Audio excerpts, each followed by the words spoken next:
Welcome to Armchair Expert, Experts on Expert. I'm Dan Shepard. I'm joined by Mrs. Mouse. Hi. Hello. Boy, did we get lucky. Yeah. Once in a while, you and I fall in love with someone in public, be it from a show or in this case, a documentary, and then we get to be with them and it's so lucky. Yeah. Phil Stutz. Dr. Phil Stutz is one of those people. We've been talking a lot about the documentary Stutz, which is so good. I hope everyone sees it. In fact, maybe don't listen to this episode. Go watch that documentary instead and then enjoy the rest of your day. Take the rest of your day off. No homework today. Everyone go home, watch that doc. Yeah, great documentary, Stutz. And he came in and we got to talk to him and see how fucking wonderfully cute he is and brilliant. Yeah. He's a, if you don't know, renowned psychiatrist and psychologist. Psychiatric nurse. Helper. He also has a couple of books, The Tools and Coming Alive. But again, watch Stutz on Netflix. So please enjoy our new friend, Phil Stutz. He's an armchair expert.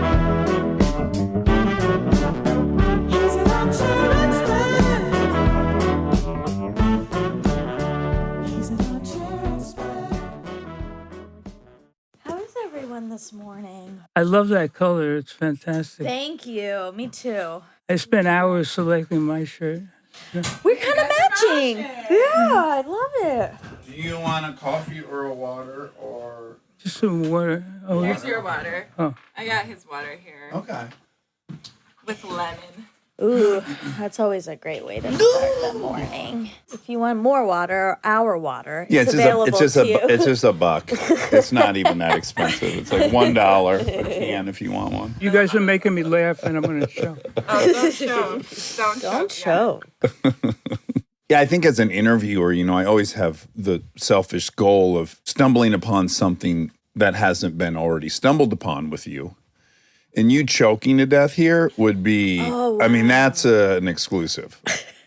Do you think that would help me get into some of these restaurants? If I was alive. If you died on Even air. if I was dead, actually. That'd be cool. I'd love to bring you up to speed of my knowledge of you before we start. I'm friends with Jonah. So obviously I would have watched Stutz, the documentary. But I guess 9 years ago, you were on Mark Maron. And so for people who weren't aware of that history, if I remember it correctly, he had interviewed so many people that referenced you as their therapist that at a certain point, he's like, well, I got to meet this guy because he keeps coming up with all my guests. That's pretty much, I forget which person specifically. Well, Hank Azaria, I think, does a great impersonation of you. That's what it was. Yeah. If I can do Hank doing you, I think what Hank said was, I'm in there and I'll be sharing something. And then Phil just say, oh my God, stop yourself. Think about if someone was telling you this story, you'd want to fucking kill yourself. I think that's his quote of you. I deny that completely. I deny ever saying that. So then I guess I just stumbled upon that episode 9 years ago. And my wife and I listened to it. And I want to say I've listened to that episode 3 times. It's so good.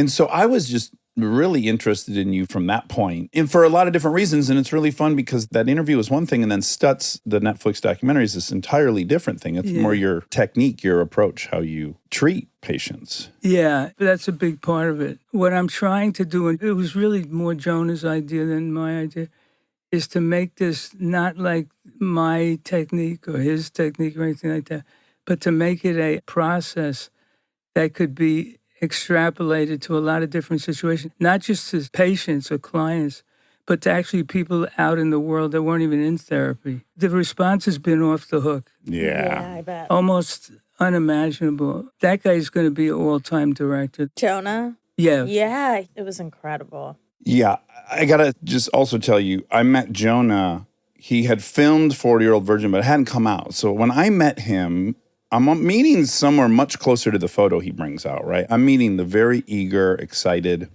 young Jonah who's about to be in his first movie.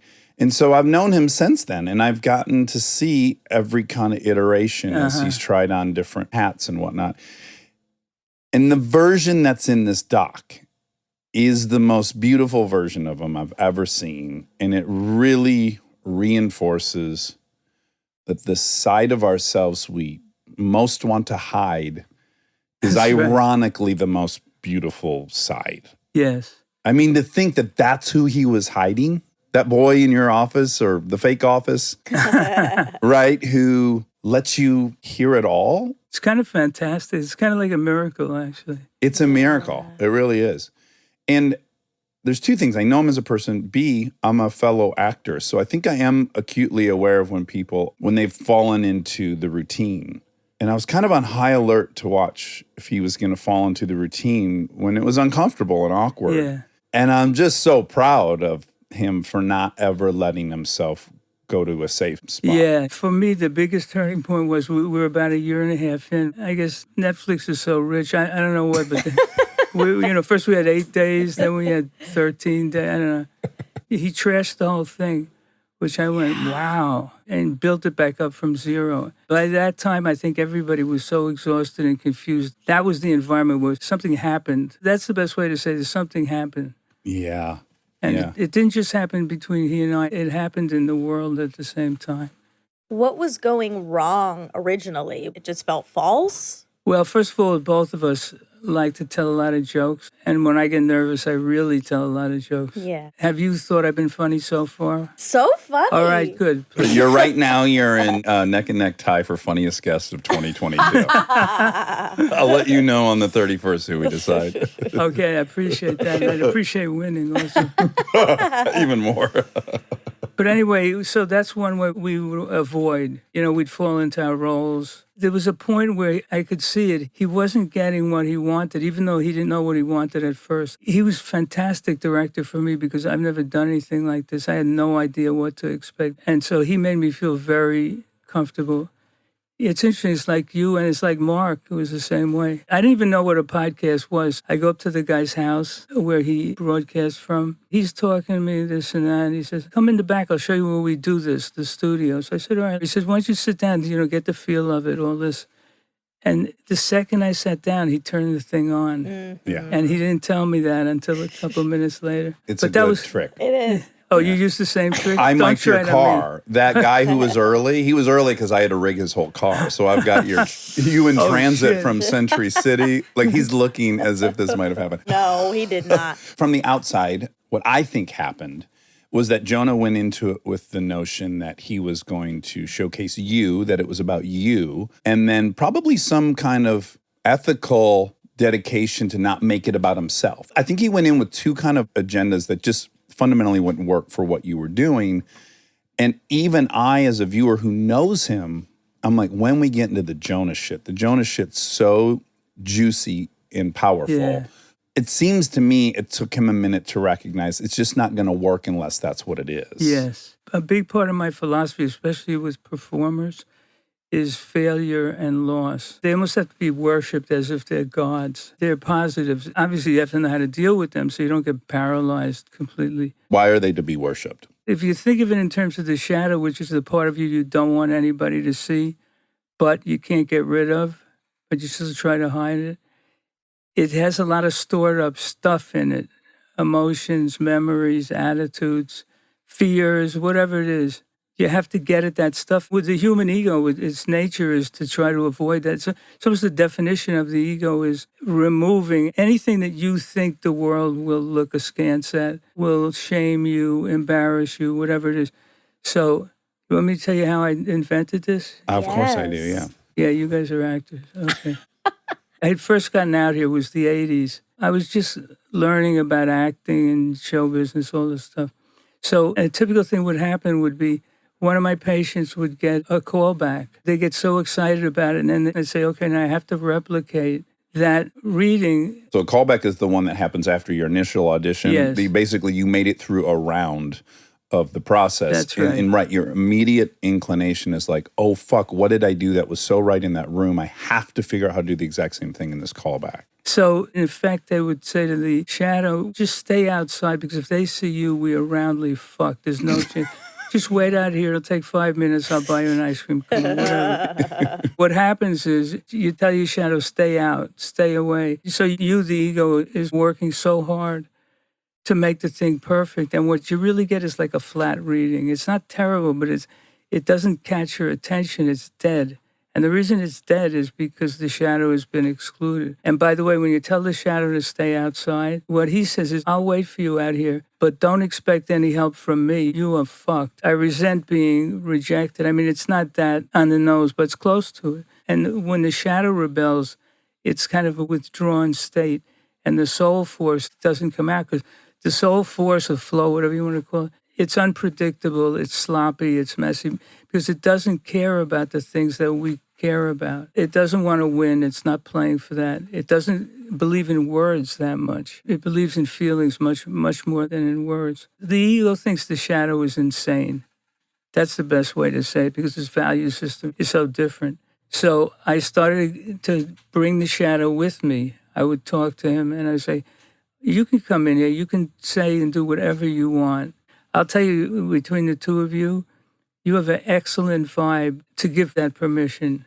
Oh, thank you. That's nice. That's the goal of this entire thing. Oh, it is. We want It is. everyone's First, I want to shadows ask, in before here. I proclaim the agenda of this show, is it fair to say that what we're most attracted to, even though we avoid it in real life, what we're most attracted to in life is complexity and multidimensionality.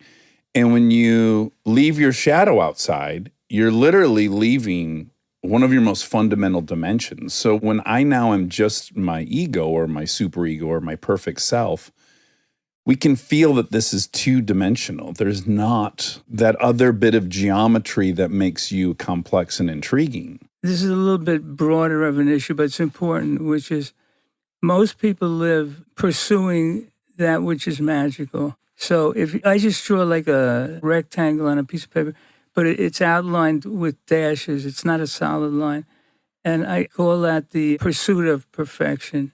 This is the snapshot. Yeah, this is the snapshot. But that idea, it seems to make sense, but what it really does is, if you think about it, it has the quality of a snapshot. Now, a snapshot has no movement in it and no depth.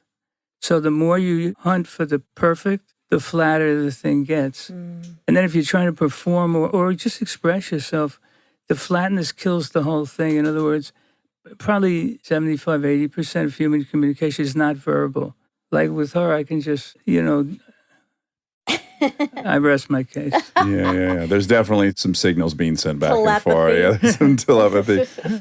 Well, you can even look at it in historic characters on television. You have Wally Cleaver. Was that the dad? Was it? No, or he was the older brother. Yeah, He was the older brother. Yeah, who is the father? Mr. Cleaver, whatever. Mr. Cleaver. Mr. Cleaver. Sure, we'll call him that for now. And then you have Walter White, Breaking Bad, right? Or you have Tony Soprano versus Mr. Cleaver. Yes. And who gives a fuck about Mr. Cleaver? Nobody. He's a placeholder so that the beeve can have a full Yes. dimensional We don't even know his experience. name. Well, I know the beaver. I'm Little saying bit- he's so forgettable. Oh, we yes, don't even yes, know ex- his name. Great point, Mr. Cleaver. The snapshot is really worth, I think, detailing even more for people. I just want to say, I don't know of a person that doesn't have a snapshot. I've had many snapshots. The snapshot is, I will get that promotion. I will get that 18% bonus increase in salary. I will buy that cabin, or I will have this Christmas with my family, or I will have this boat, or we will do X, Y, or Z. That's the finish line. That's what we're in pursuit of. And then the illusion that there will be emotions attached to that there will be a sense of elation, there'll be a sense of ease and calm now. Yeah. That the seas will get glass-like, right? Everyone has it. And I was curious when I was watching that part.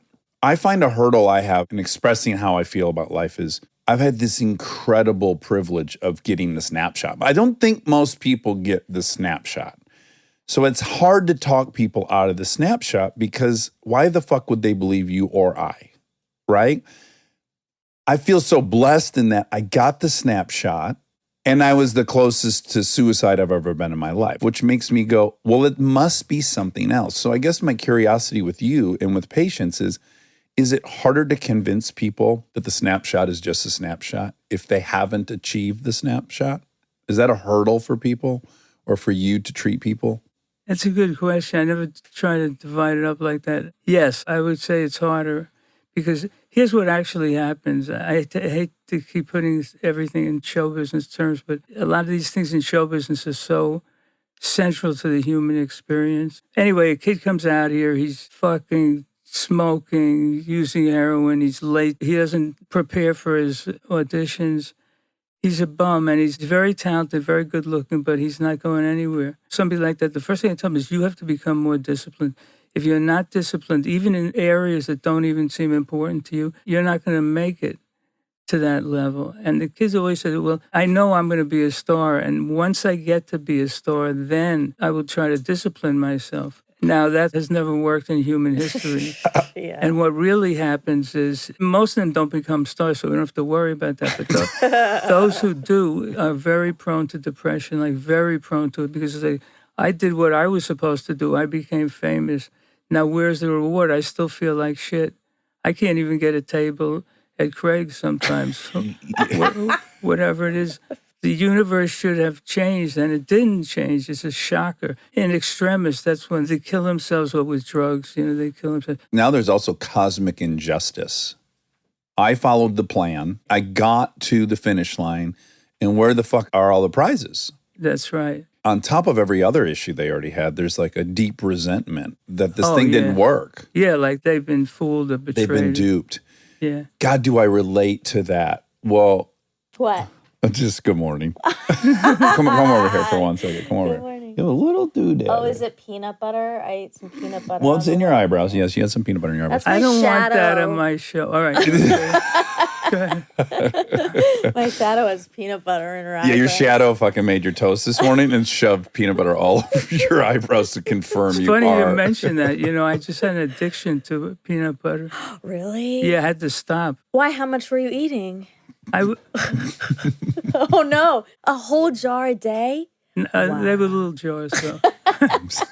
Like the kind you get on an airplane, like a cocktail size.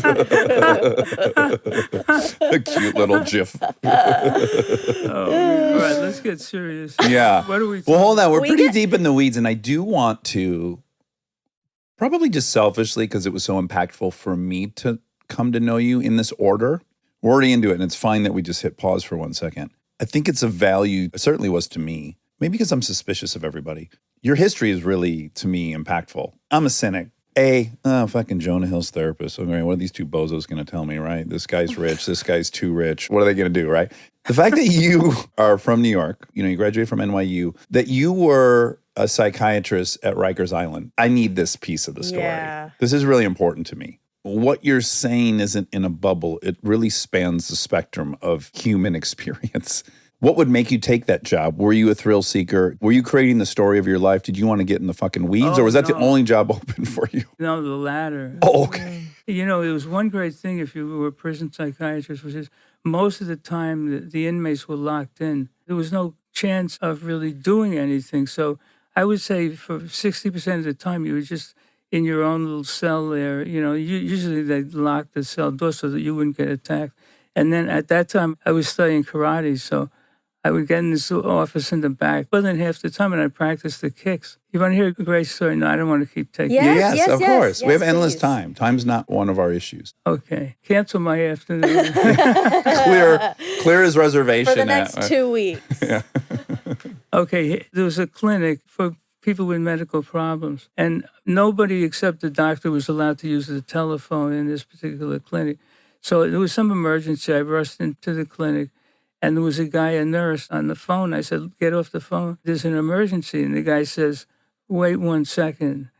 And I said, no, you don't understand. I run this place. Get off the phone. You can go back on the phone. There's an emergency. And the guy hung the phone up. But then he stepped to me and he started to threaten me. He said, you don't fucking tell me what to do. In New York style, he took off his coat. Oh, my Sure, gosh. stage one. And at that time, I was studying karate. I was terrible at it. And I've always been a terrible fighter. But anyway, he says, step outside. Now, in a prison, it's completely transparent. You can see somebody 150 yards away. You can hear it. So there was quite an audience for this thing. Now, I couldn't back down and walk away. It was too manly of an environment. Sure. But on the other hand, I definitely didn't want to get in a fight with this guy. He was skinny. He was about 6 feet, but skinny. I wasn't that afraid of him physically, But it would have looked terrible for me to descend into that, right? Yeah. So we both had put our hands up. We're like circling around. I said, I'm not going to fight you. And so the guy was relieved. So he puts his jacket back on, walks away. You know, whatever he says, hunky or whatever. The next day, I would say about 6 to 7 correction officers, and these guys were tough. They were in the battlegrounds every day, and they said, that was the coolest thing I've ever seen. And they all said the same thing. I couldn't have done that. I couldn't have controlled myself. And just for a kicker, they told the inmate, you know, that guy is a black belt. I was like a yellow belt or a white belt. He said, you better stay away from They call him the Chuck Norris of psychiatry, that guy. He just dodged a major bullet. Really quick, one funny element is shit's hitting the fan. You need the phone. You need to get off this phone. Now I'm in a fight. Now I've got time to step outside. Exactly. If that's not men, I don't know what is. Seriously. Like somehow that'll get prioritized above. Whatever emergency. Yeah, the White House is about to get bombed. I have this information. What, motherfucker? Oh, you think, oh, really? And then you're there. Yeah. It's very primal. That's part of the maze. You know about the maze? Yes, we're going to get into the maze, but first we're going to talk a little bit about your experience there in Rikers, because what I'm curious about is you're spending time there and you're observing, and are you starting to notice patterns or similarities, or is it as varied as the rest of the world is? No, I wouldn't say it's as varied as the rest of the world. I would say there's certain signatures. In prison, all interactions have dominance and submission built into them. I was like a 26-year-old white boy and skinny, you know. And after being there about a year, I could walk past a whole row of inmates. Like, let's say they were going in the other direction, they were going to eat or something.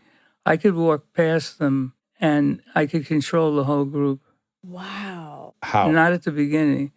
It's hard to explain how it is. It's an expectation that I was in control is the best way to say it. Part of the time I worked in the blocks. You know what that is? No. That's those long, 3-tiered... From the movies. Yeah. yeah. Throw your mattress over the edge. That kind of, yeah.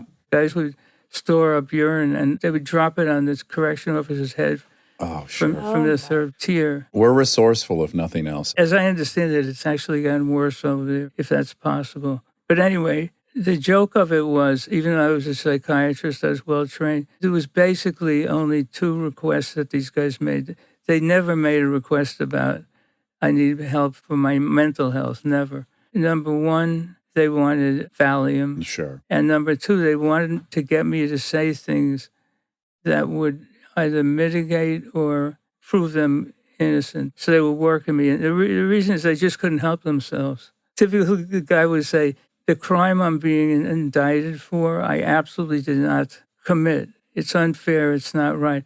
But right after that, they'd say, but by the way, I didn't commit that crime, but I am the best second-story man in the city. So they had to place themselves in the hierarchy, but just not this particular crime. Yeah. So it was a twisted environment. And basically, the thing was survival. Maybe this is only funny for me. In the afternoon, this was in the 70s, and everybody had their John Shaft outfits on and these tricked out cars, you know, with a diamond in the back. And, Sunroof top, digging the scene with a gangster lean. You should have seen the parking lot of that place, man. Oh, I can. It's like a car show. But I kind of liked it. That part I liked. Right. I really like that too. I have a sense of why I do. Do you know what it is about it you like? Yeah, it was like pseudo-flow, pseudo-coolness, and pseudo-manliness. Yeah. Masculinity. Can I say why I like it? I don't want to bogart your story. All right. Okay. You're going to allow this one. It's really fresh on my mind because I've been writing about it. I had a great uncle who's crazy, murdered a bunch of people. A couple of my great uncles all did from one side of the family. And my grandpa was humongous. He was 6'1" and 250. He was a Golden Gloves boxer, heavyweight. Where was this? In Detroit. And he was terrified of my skinny Uncle Cal. And so that fascinated me as a child. I was really fascinated by Uncle Cal because this broke the laws of superhero-dom that I knew about. And I asked my dad, why didn't Papa Bob beat the shit out of Uncle Cal? Because he did all kind of crazy things around the house. And he said, well, yeah, he could have definitely beat up Uncle Cal, but then what? Then Uncle Cal's coming back. He's coming back with a knife, or he's coming back with a gun, or he hurts me, or he hurts your uncle, or he hurts grandma. You can't beat someone like Cal unless you're willing to kill Cal. And Papa Bob's not willing to kill Cal. And being introduced to crazy and the power of crazy was just really, really a formidable experience that I think I've had an obsession with the rest of my life. But I don't know how one's not at least interested in what the powers on planet Earth are among us.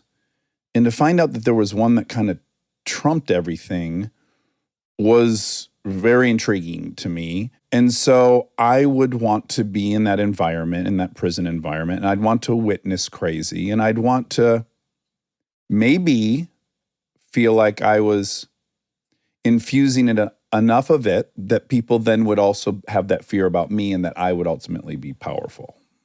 Yeah, I think there's no question. I don't know if I got quite as deep into it as you were, but yes. Especially I think when you grow up in New York, right? You're walking down the street, you're bumping into people. There's a frequency or a potential frequency for this dominant submission thing. You got to be aware of. You don't have the freedom to not. Yeah, I always tell people when I was living in New York, more stuff would happen in a month than when all the months and years I've been out here, because everything was in your face.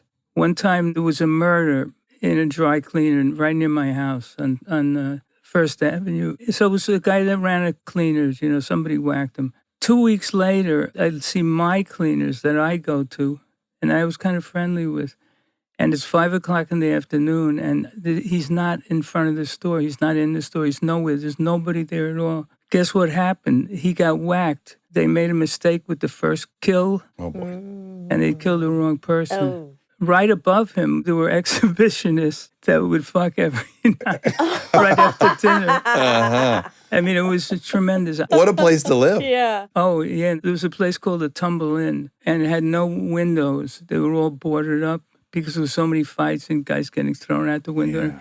And in the Tumble Inn, this guy took hostages, and I saw the whole thing. Whoa. And there were shots fired. And I was on the 8th floor, so I thought I was safe. I probably wasn't. And I watched the whole fucking thing. I just had a quick question about the dom-sub relationship. Oh. Do you think that paints on to most relationships? I feel like every relationship, there's an element of a dominant person and a submissive person. And sometimes that switches, but there's always this power dynamic that people are playing in. Yeah, I don't know every relationship, but yeah, most of them. You can almost define a good relationship as one where both parties are consciously working to avoid that. But that's not going to happen by itself. I mean, that's a whole other thing. Yeah. Well, can I tell you one thing, Phil? Yeah, sure. We edit this show, unlike other shows. So you should have zero anxiety about needing to get your thought together quickly. So just let me relieve you of any fear you might have of the pacing, because we fix all that. This is too good to be true. Is this actually happening or whatever?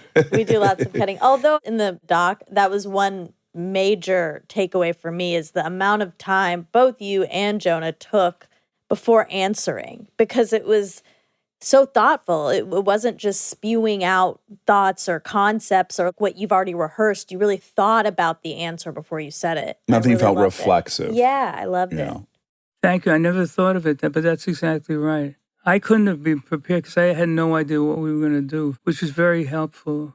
Now that I'm thinking about it, he made himself available to me in a way that totally relaxed me. I've never thought of it like that before. But anyway, the prison thing, it was really my first exposure to forces. In other words, it didn't matter so much what you were thinking, or it didn't matter at all most of the time, but you had to learn how to emanate a force. That's why after a year or so, I could walk down this whole file of inmates, and I could control them. And more extreme version of that in the blocks, which have, I think it's 150, and there'd be all of one correction officer. Oh, my God. And he'd have to control the whole thing. Yeah, wow. The scariest thing is when you have to go to the back of the block. It's like crossing the Mississippi River for Lewis and Clark or something. Then you're in the unknown. You don't know what the hell is going to happen. The inmates aren't as deferential to you. The further you get, the more animalistic. There was a thing called a riot cart, which had those plasticine, things. Yeah, little face shields and stuff. Yeah, and they had tear gas. Yeah. And they had sticks. And they would let me go with them. I don't know why. Whoa. You know why they did. Because they need someone to observe their manliness, because they can only give each other so much, because they themselves are performing their manliness. So they need kind of an outsider. They need an audience. They need the reward of having been brave and been witnessed being brave. Yeah. Does this relate? My therapist hit me with this, and I'm striving to understand it because I'm a little bit prone to conflict with other men, or a lot bit prone. He said, you have to kind of break out of this dichotomy of dominate or submit, and you have to more think about you're in a room and a panther enters, and you just look at the panther, and you're not submitting and you're not dominating. You're just looking. And that look is enough. It says you'll have your hands full, but don't be scared. I'm not trying to dominate you. Like that's the sweet spot. Is that related? Yeah, there's even a tool for that. It's called Category 3. You first go to I'm benign, I love you, you know, and then the opposite. If you fuck with me, I'll kill you, I'll rip your head off. Right. And then you go back and forth from one to the other, and then you hit both of them at the same time. Now, when you hit two opposites at the same time, you create flow. That's almost the definition of flow. So that's a little tool you can use to help with that. Ooh. Stay tuned for more Armchair Expert, if you dare.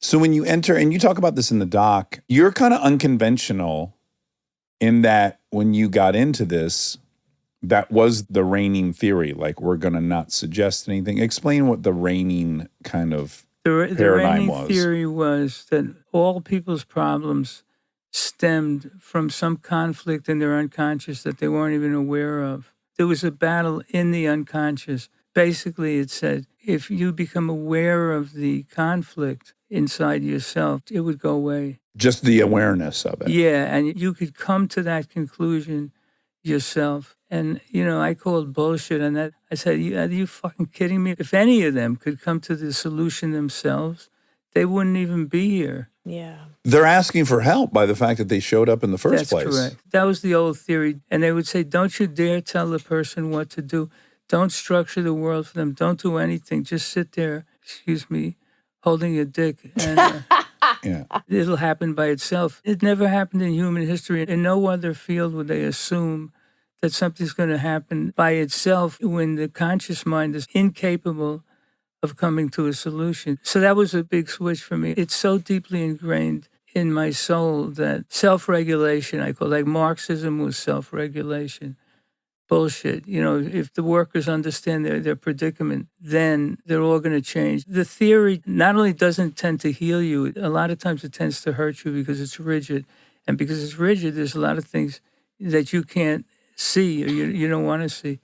It killed my father, by the way, in 1939. You know, there was a pact between Russia and Germany. Did you know about this? Yes, before they were against each other, they were aligned in their taking over of Eastern Europe. And that killed my father. How so? Well, because he was a communist. By age 28, 29, he realized how corrupt they were. And then he had nothing. And they were atheists, you know, both of my parents. And your father was incredibly gregarious, an extrovert, loved people. Let me put it this way. If we went to a restaurant to eat dinner, if I went to go to the bathroom or something, when I came back, he'd be talking to somebody at the next table. If I left for 15 minutes, he'd be talking to the whole fucking restaurant. Right. That's how outgoing he was. Well, it's no wonder communism appealed to him. He's going to have communal dinners and breakfasts and lunches, and he'll be surrounded at all times. And maybe the elements that divide us, status, all this stuff will be eroded, and there'll be perfect connection. Absolutely. So therefore, you could get a connection on the cheap, so to speak. Because one failing he had, he was lazy. I loved him very much, though. I'm feeling it now. You know, I noticed, I don't know if this is the right way to say it, but he's the good guy in your story. Yeah. And you had a lot of compassion for him. And as years went on, I had more compassion. The other thing is he wanted to tell me stuff. And some of the stuff he taught me about the world was great, about power. But a lot of the stuff I wasn't interested in. I just didn't believe in it. This could go on forever. You want me to go on forever in this? This is the highlight of my life, this thing. I'm like your dad. This is all I want to do. Really? Did you ever think of becoming a shrink? I never thought of it. He is one. But over time, I've thought, I would have enjoyed it a lot. And I think I have a similar thing that you have, which is people seem to feel comfortable telling me things I can tell they haven't told other people. I couldn't have more gratitude for it. Like, what a thing. I think my therapist told me the gift of all the trauma, the gift of all that is you see it in others. You can detect it really quickly. They can see in you, you know their story. And that's what the gift of all the trauma becomes. And I've come to really like that. In fact, the trauma was worth it. Yeah, that's great. The only thing I would add to that is when there's trauma and then there's a learning potential, it's best to really direct the person as concisely and as immediately as you can. If somebody's depressed or they're in bad shape, they're falling apart, my whole thing is I can't wait at all. I almost try to point out the meaning and the advantage of what's happening, even in real time if I can. Well, that correlates perfectly with AA, which is like you're Yes. getting people generally the day after they had their worst thing, where they finally said, Right. fuck it, I'll go join this club I didn't want to join. That's going to be the apex of their openness to take direction. And probably day one of your therapy session, ideally, that's their nadir. You know, we're going to try to build from there. That's the thing that got you in the seat. This is the time to seize probably that willingness to accept direction. 100%. Now, here's the amazing part from my point of view. That same concept or that same model can be applied to the entire, let's say, United States, every person in the United States. Because now we're having serial disasters on every level, from volcanoes, global warming, obviously. There's violent rebellion all over the world. You could go on and on and on. The viruses themselves, I believe, they're a metaphor for some kind of inner battle. Well, that's great because first and foremost, what's unique about you, at least in that era, is you're like, I need someone to leave on day one feeling a little bit of hope. I can't wait 2 years. I'm not willing to do that. That's kind of novel, or at least not in the majority at the time. Another thing of yours that is wonderful from my point of view is it's so action-oriented. Again, like AA. I find so much overlap between AA and you. You have so many actionable steps. And I think for a lot of people, myself included, psychology is very abstract. We can't get in there and put a pin in that bone. There's nothing physically we're going to be able to do. So anything we're going to do is very nebulous and very abstract. And I think that's where people, they get to the part which you mentioned previously was thought to be the goal, which is I see my pattern, I recognize where it comes from, and therefore I should have some relief from it. But that you're going to also need to work. You're going to need physical steps you take. So when do you start compiling these tools? How long does it take? Is it never ending? When do you latch onto the idea of I've got to give people marching orders? That was like the first day. It was day one. It had to do with money because I always attracted a lot of patients and I made good money. I said, well, I'm 30 years old. All these older people are coming to me. I was afraid they'd all leave. And so I started to put more pressure on myself to give them something tangible so they wouldn't walk out with nothing. It was really out of my own guilt. I was taking the money. I said, if I'm going to take the money, because I like to make a lot of money. Not anymore, really, but at that time, I wanted the money. If I was going to get the money, I have to give them something. If I wasn't seeing anything, if I wasn't seeing any change, improvement, or even a clear pathway to change and improvement, I'd get guilty, and then I'd think they were going to fire me. So it was just exactly what you said. So there was a duress, there was an urgency. Maybe not for the best of reasons, but it didn't matter. And I always held myself to that.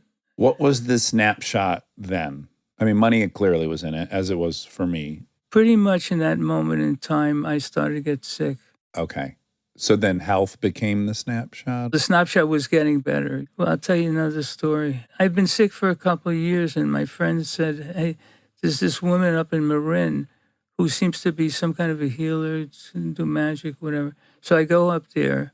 Do you know Marin at all? Right on the other side of the Golden Gate Bridge. Yeah, right? yeah. She lived back in the woods on the outskirts of Marin. It was very dramatic. She lived in a creek bed that had pine cones like this thick. Because it's redwoods right there. It's right? redwoods, yeah. Anyway, so I go up there and she works on me for about an hour, puts me in some yoga poses, prays over me. I don't know what she did. When I got up, I can just picture it. when I got up, I was cured for 2 days. And I felt like I was flying upside down. Now, I kept going up there hoping to replicate that because it only lasted for 2 days. Unfortunately, I realized she didn't know what she was doing. But here's the thing. After I had that experience of flying upside down, all this information that I have that I'm telling you, this stuff about healing and spirituality, it all came. It came over a 10-year period, but it started literally that day. In Marin while flying upside yes. down. Uh-huh. So that was like the second thing that directed me in a direction that I wouldn't have anticipated. And do you at that point start methodically putting this together? Are you writing stuff down? Do you have the awareness and the goal that I'm going to try to compile this at some point so that I can hand it off? I wanted to codify it and have it written down. I mean, like what's in that documentary, I would say is 5%, maybe 8% of what I know. And that's why even now there's a frenzy to get as much down as possible. What is the general reaction from fellow psychiatrists about your work, if there even is a general reaction? They have no reaction about my work at all. They only have reaction about how many famous people I treat. Sure, that's exciting to everyone. That's their currency, which is too bad. I immediately text my therapist, you got to watch Stutz. And I had some level of fear. If someone I was advising texts me, you got to listen to this podcast, I might think, oh, they think that one's better than mine. I need to check it out to learn from it. So I had some, I don't know if this is going to be triggering for me to tell my therapist, he needs to watch this. And he immediately said, oh my God, I already watched it. Absolutely love it. You know, he has a book, tools. But I was curious if in the kind of psychiatric community, the things you've discovered are embraced. Zero. It used to piss me off, but now it doesn't. I'll say this much, psychiatry has improved a lot over what it used to be because they have what they call evidence-based psychiatry. But the downside of it is it makes everybody cold and objective and scientifically oriented, which is good for some things, but it's other things, it's worthless, literally. I think it's really easy to have an insecurity if you're in psychiatry, which is it's not really that measurable. It's a newer science. You could enter with the chip on your shoulder that no one thinks you're legit to begin with. I mean, it seems fertile for that. How do you fear. know all this stuff? Oh, here we go, the flattery. When you come out to LA, what prompts that move? I was at a loss because at that time, a lot of my friends were doctors. They all thought I was crazy. There was nothing wrong with me, etc. My sister had already moved out here. So out of desperation, I said, let me live in California, which is something I'd always had in the back of my mind anyway. And I came in here for a month and I hated it. I would walk out of a restaurant at 9:30 at night. And this was 1980s, whatever. There wouldn't be a soul on the street, nothing. I was so offended. So I went back to New York and I got even sicker. So then out of utter desperation, I moved out here and I still hated it. You got sicker with your Parkinson's when you went back? Or you got sicker mentally? Well, I suppose everything is partially mentally, but it was mostly exhaustion more than anything else. Looking back on it, I guess it was Parkinson, yeah. And so that's the part of the story I guess we haven't introduced yet. And by the way, I've seen the photos of you are fantastic in the doc. I'm so happy you had all those. You were a physical specimen.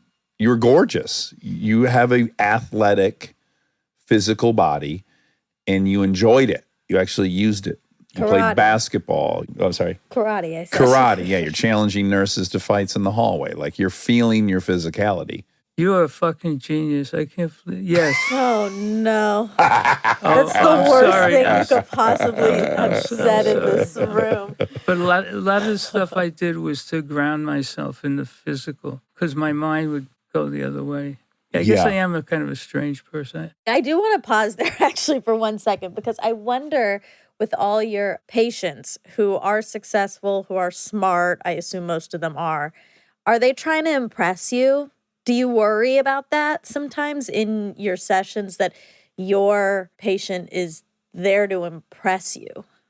There are two kinds. There's one kind that's doing it defensively and is insecure. That doesn't bother me. I can work through that. But there's another part, let's say lifelong narcissists, that can't do anything else. They're really blocked off. Yeah. And you can tell the difference. Yeah, or you could tell the difference, no question. Yeah.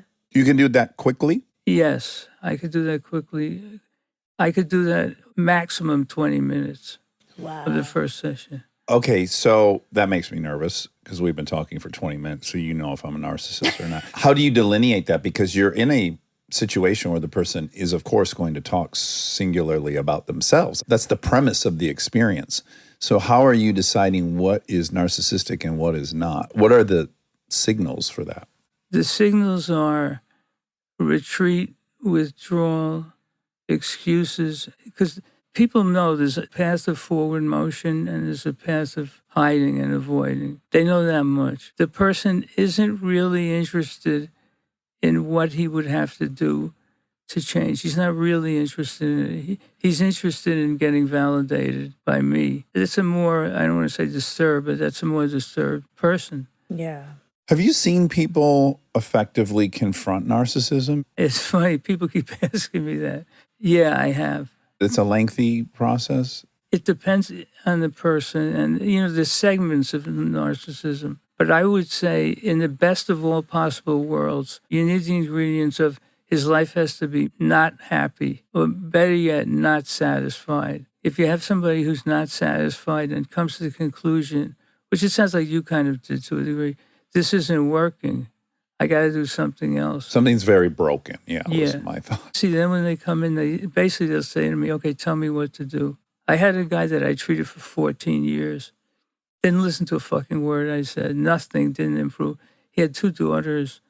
And the daughter said, we're going to leave you if you don't stop drinking and screaming. We're never going to talk to you again. And one of them had already had a child.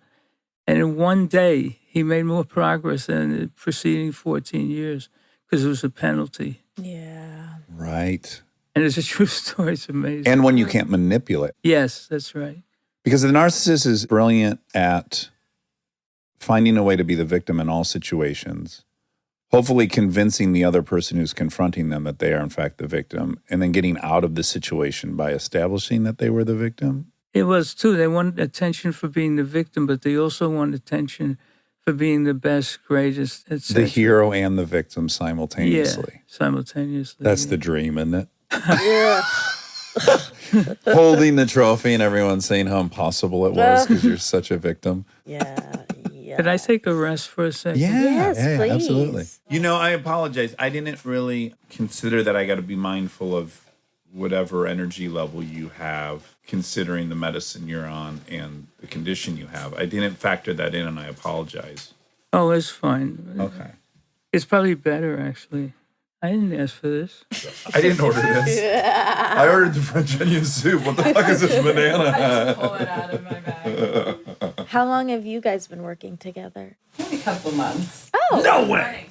Only 2 months? No, a little more than 2 6 months, maybe. Like 6 months. Nice. How long have you guys been together?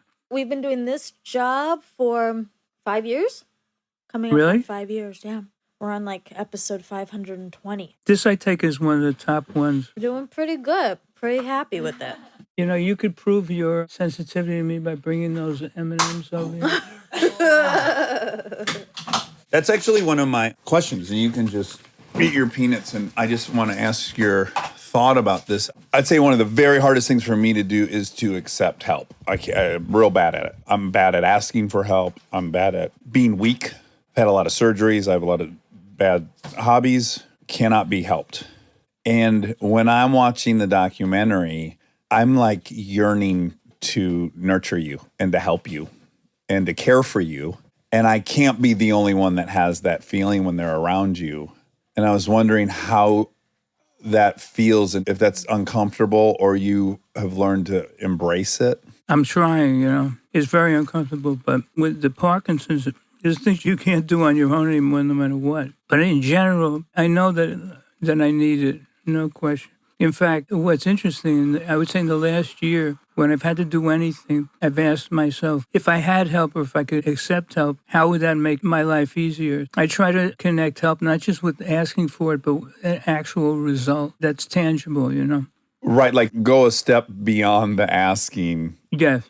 Yeah, what's the outcome of it? Because I'll stop myself at the feeling, right? I'll go like, I'll try to imagine asking for help. And then I get so bogged down in how it'll feel to ask for that help that I'm now in the maze, as you would say. Like, I can't get to what the result of it would be, which is what I probably should be evaluating. But I just imagine, especially seeing those pictures of you, having been a physical specimen, to need help, it would be so hard for me. There's one tool which is called an embodiment, which is a complicated thing, but you know what a lattice is? Lattice work? That you hang and plants grow along the top of it? So all it is a series of horizontal lines and vertical lines. And they intersect, right? So you get these kind of little squares. Now, each time the two axes cross, you draw a little black dot. Okay, so you have this lattice work and a black dot at each intersection. What is that black dot? It's need. You see, so if you had no need, the matrix wouldn't form itself because need is the driving force. So if you believe there's a singularity,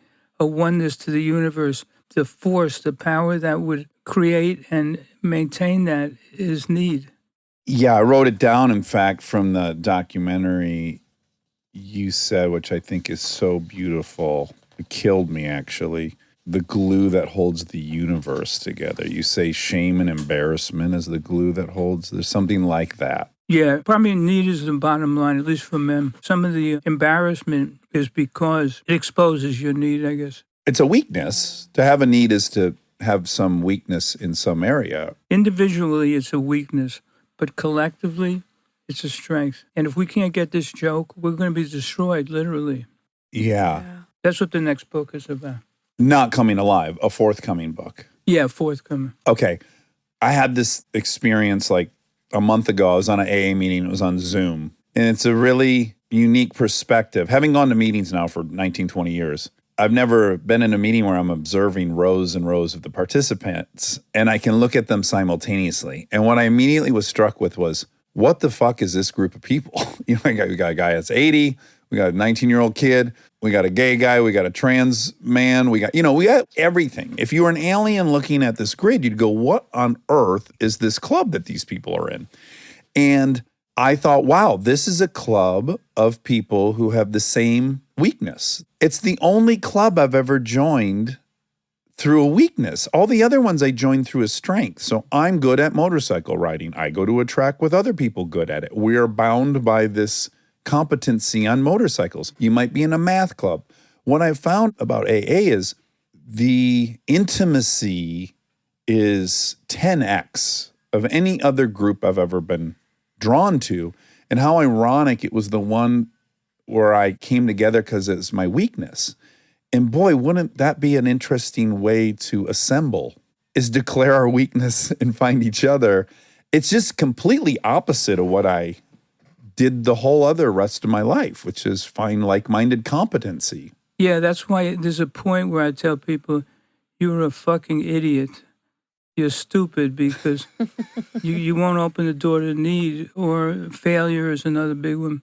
And so there's all these forces that want to help you. You can almost say, metaphorically, that love you, that you are so stupid, what you need most, you won't allow in. I'm a big believer in 12-step, and I see, especially males, they'll show up and they'll say, yeah, it was good, but I can do it myself. What do you think is their primary reason that they say that I can do it myself? Why is there so much more pride in doing it yourself? Because the human ego doesn't like thinking that there's anything bigger or smarter or wiser than it. Mm-hmm. It won't accept that. I'm really enjoying this. Why don't you take a break for a half hour?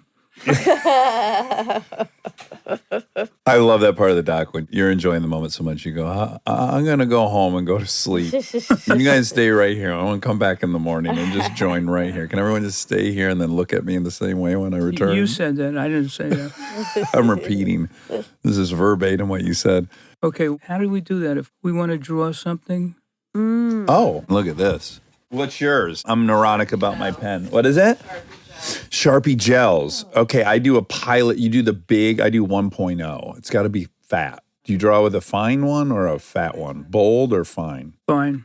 Fine. You like the bolder ones? I have to. I'm left-handed. So instead of dragging the pen like you do, which pulls the ink out, I push the pen, which clogs it. So if I don't have a big fucking gusher, I'll run out of ink really quick. It's a left-handed issue. He's left and right. You're left-handed? He's back. Now I am. Ambidextrous? Well, because this As a hand- result. Yeah, look at this.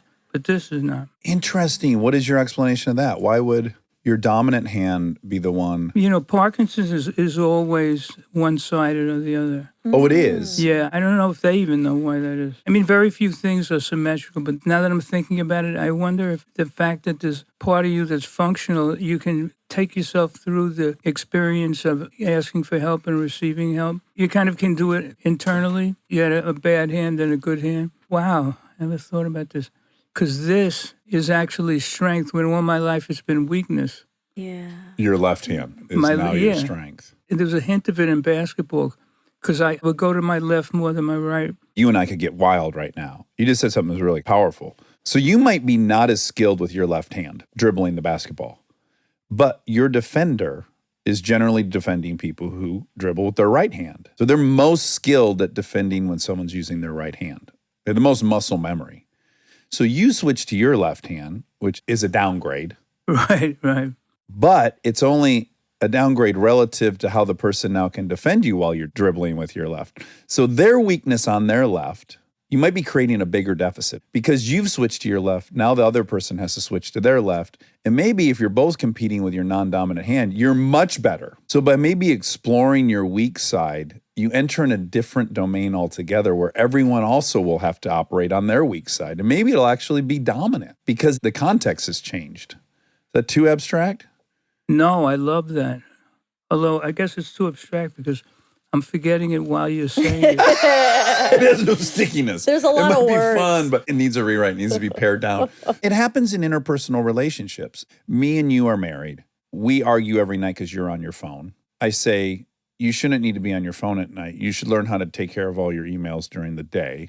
You say, I don't need you to manage my schedule. I'm doing just fine with my allotment. And then you and I battle. And we're both smart. We're both lawyers.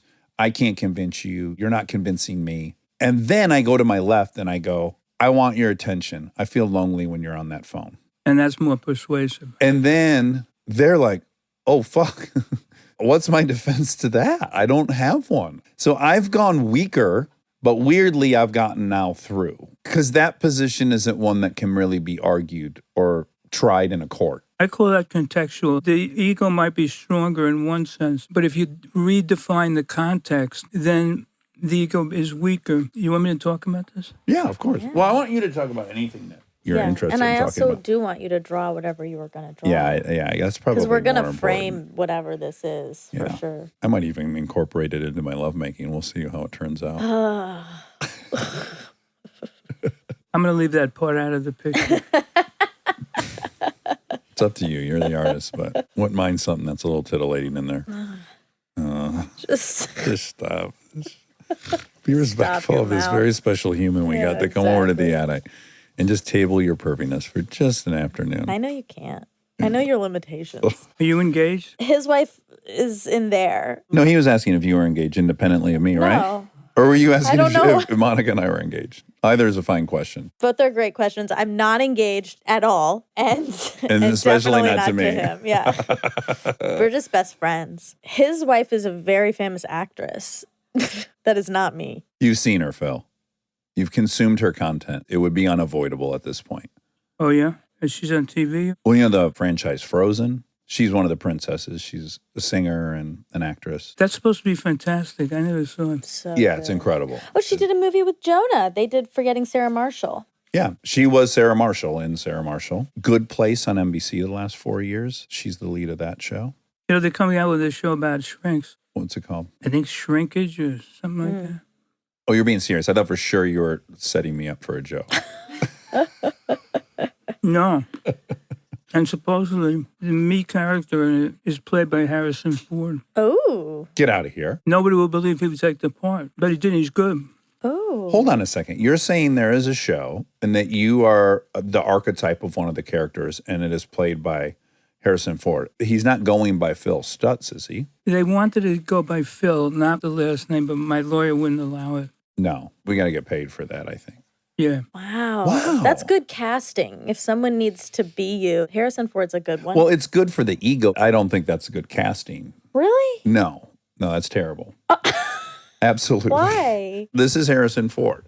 Get off of my plane. No, he might be doing a different. Listen, version. He's an actor. Could you do that again? Get off of my plane. There was a man in my house. That man had one arm. You find that man. He killed my wife. Okay, that's Harrison Ford in a nutshell. There is no connective tissue between. What is great about Harrison Ford is his physicality. He's a big water buffalo storming through the world, and he's knocking his shoulder into things, and he's jostling about, and he's screaming very uncomplicated things. This is a bad casting decision. Wow. Okay. Who would you have cast? Great question. I got it. Robert De So Niro. fucking easy. It's insane. John Turturro. Oh, I love John Turturro. Period. Boom. Best show ever made. John Turturro playing you. That is a bullseye. That'd be good. Do you love Turturro? You must. He's a New York guy. There's something about him. It's because you guys are so similar. You probably hate him. Probably. We all hate our doppelganger. What? Kind of look alike. They kind of look alike. I could see In the it. voice, they have a very similar. He's such a good actor. I hate when they change their voice. Actors? No, shrinks. Oh, Do wait. shrinks change their voice? Are you fucking kidding me? Tell me. Especially in the 80s. They would get very arch and very, informal. Oh, like they're talking to a child almost? Yeah. Oh, yeah. I find that very It's like, I want to say, motherfucker. Yeah, where's your real voice, Doc? Yeah, Let's Yeah. hear you. Stay tuned for more Armchair Expert, if you dare.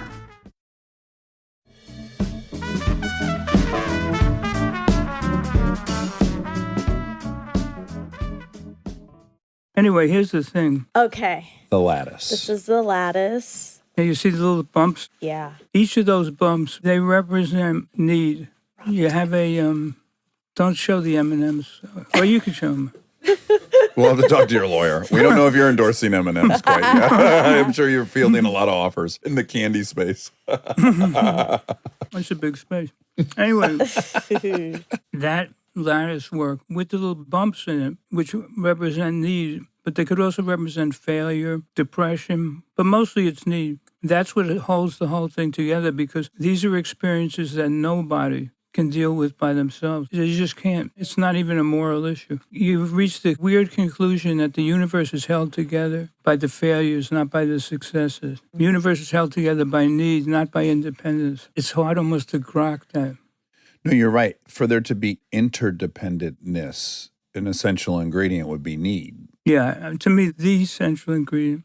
So you have two great books out, The Tools and Coming Alive, that you've written with your partner, Barry Michaels. The Tools is, as you said, very comprehensive, only about 5% that's in the documentary Stutz. But in Coming Alive, you lay out the four most common problems. So this is the net by which I intend to ensnare everyone who's listening, because there isn't a human that's not experiencing one of these four things: exhaustion, addiction or compulsive behavior, hurt feelings / victimhood, or demoralization and quitting.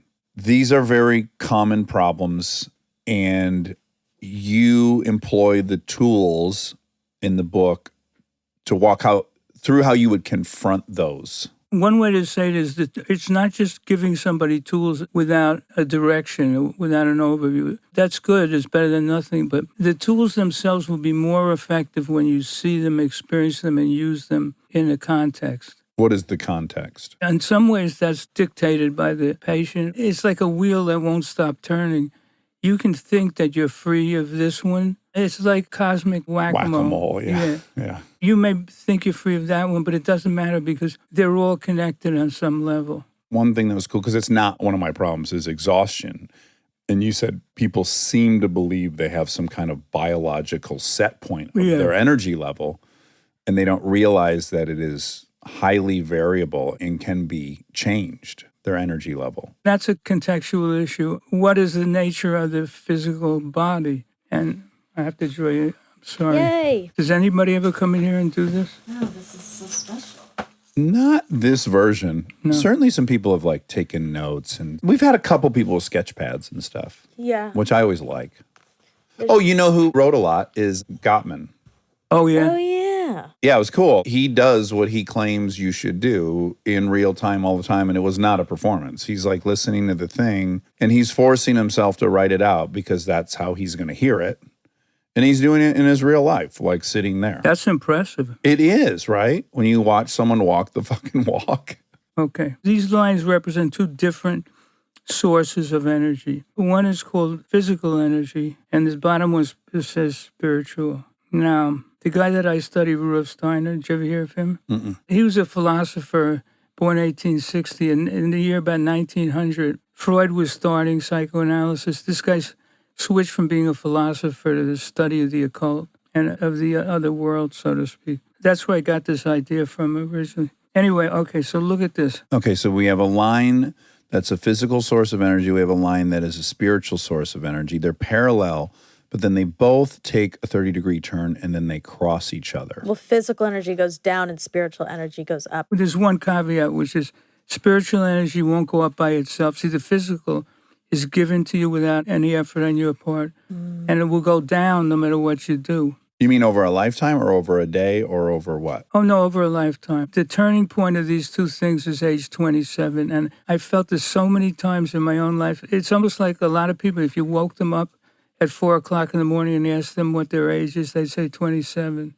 Uh-huh. Wow, yeah. I have an emotional connection to that age. It's You funny do? that's the age, yeah. I do feel like that might have been peak physicality. I ate like shit. I was drunk every night. I slept 6 hours and I felt amazing every morning. That's like not Really? possible. Now I do everything perfect and I feel like shit. I'm like, what the fuck? I used to pour trash in my body and felt great. That's what the physical energy is. And inevitably, there's a downturn. And the downturn is the key, because if they don't have a way to combat that, they tend to lose hope. They tend to lose the ability to move forward.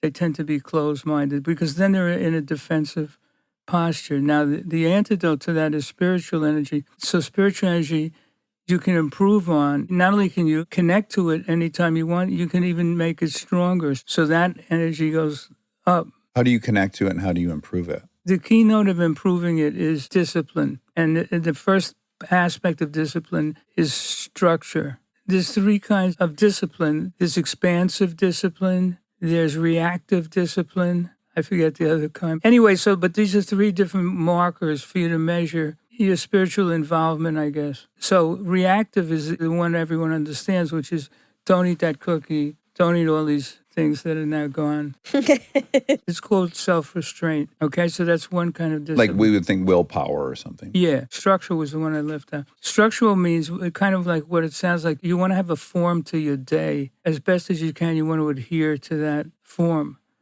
So it's not surprising. That's the one I forgot.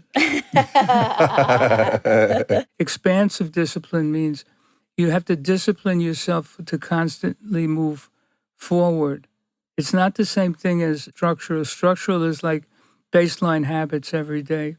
Expansive discipline is taking advantage of opportunities, and not necessarily opportunity to make a lot of money. That's just one kind, but it definitely has the quality of moving forward and moving into the unknown. Look, you could spend all day defining these things, but it's just the idea for people that there are these categories, there are practices, and they will set you in the path of having more spiritual energy. Could we compare expansive structure to saying yes more, to Yes. being open-minded? 100%. I tried this about 3 weeks ago, and then I forgot to keep doing it, which is, when I gave seminars, nothing negative is allowed here. You can say whatever you want, but it has to be said and conveyed in positive terms. And even that would be part of the discipline. Anything that requires awakeness at any given moment and then can counteract that is building up a spiritual force.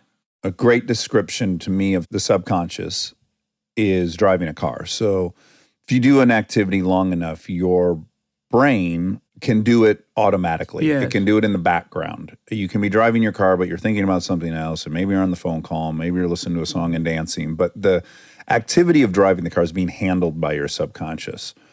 And so any activity that you can't do automatically that requires you be present and conscious of the thing you're doing is probably inherently expansive. Yes, that's contributory. That's right. Which is uncomfortable because you don't have the muscle memory and you don't have the experience and you don't know how to do it.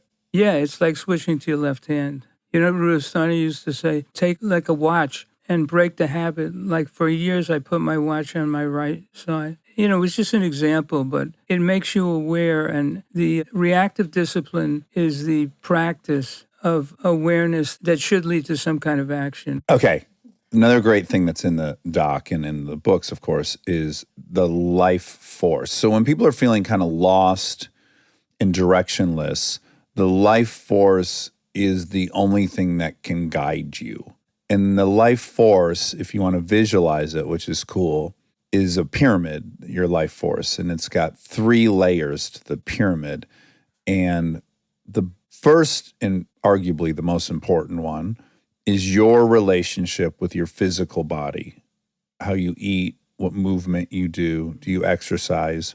And you say that for most people that come to you, if you can get them to commit to engaging that relationship with their body, that'll be 85% of it. Yeah. They don't even have to agree with my theories or anything, just focus on that. Even psychiatry is beginning to recognize that. Yeah, I remember reading in England, the NHS was no longer going to fund antidepressants for mild and moderate depression, but instead would give you a trainer in a session at a gym. Yeah, I read about that. Yeah. And that the outcome is higher. Yes. It's so powerful. Why is it so hard to commit to? Food's tasty and exercise is hard, I guess. It's very even simple. deeper than that. There's certain things that violate our belief system.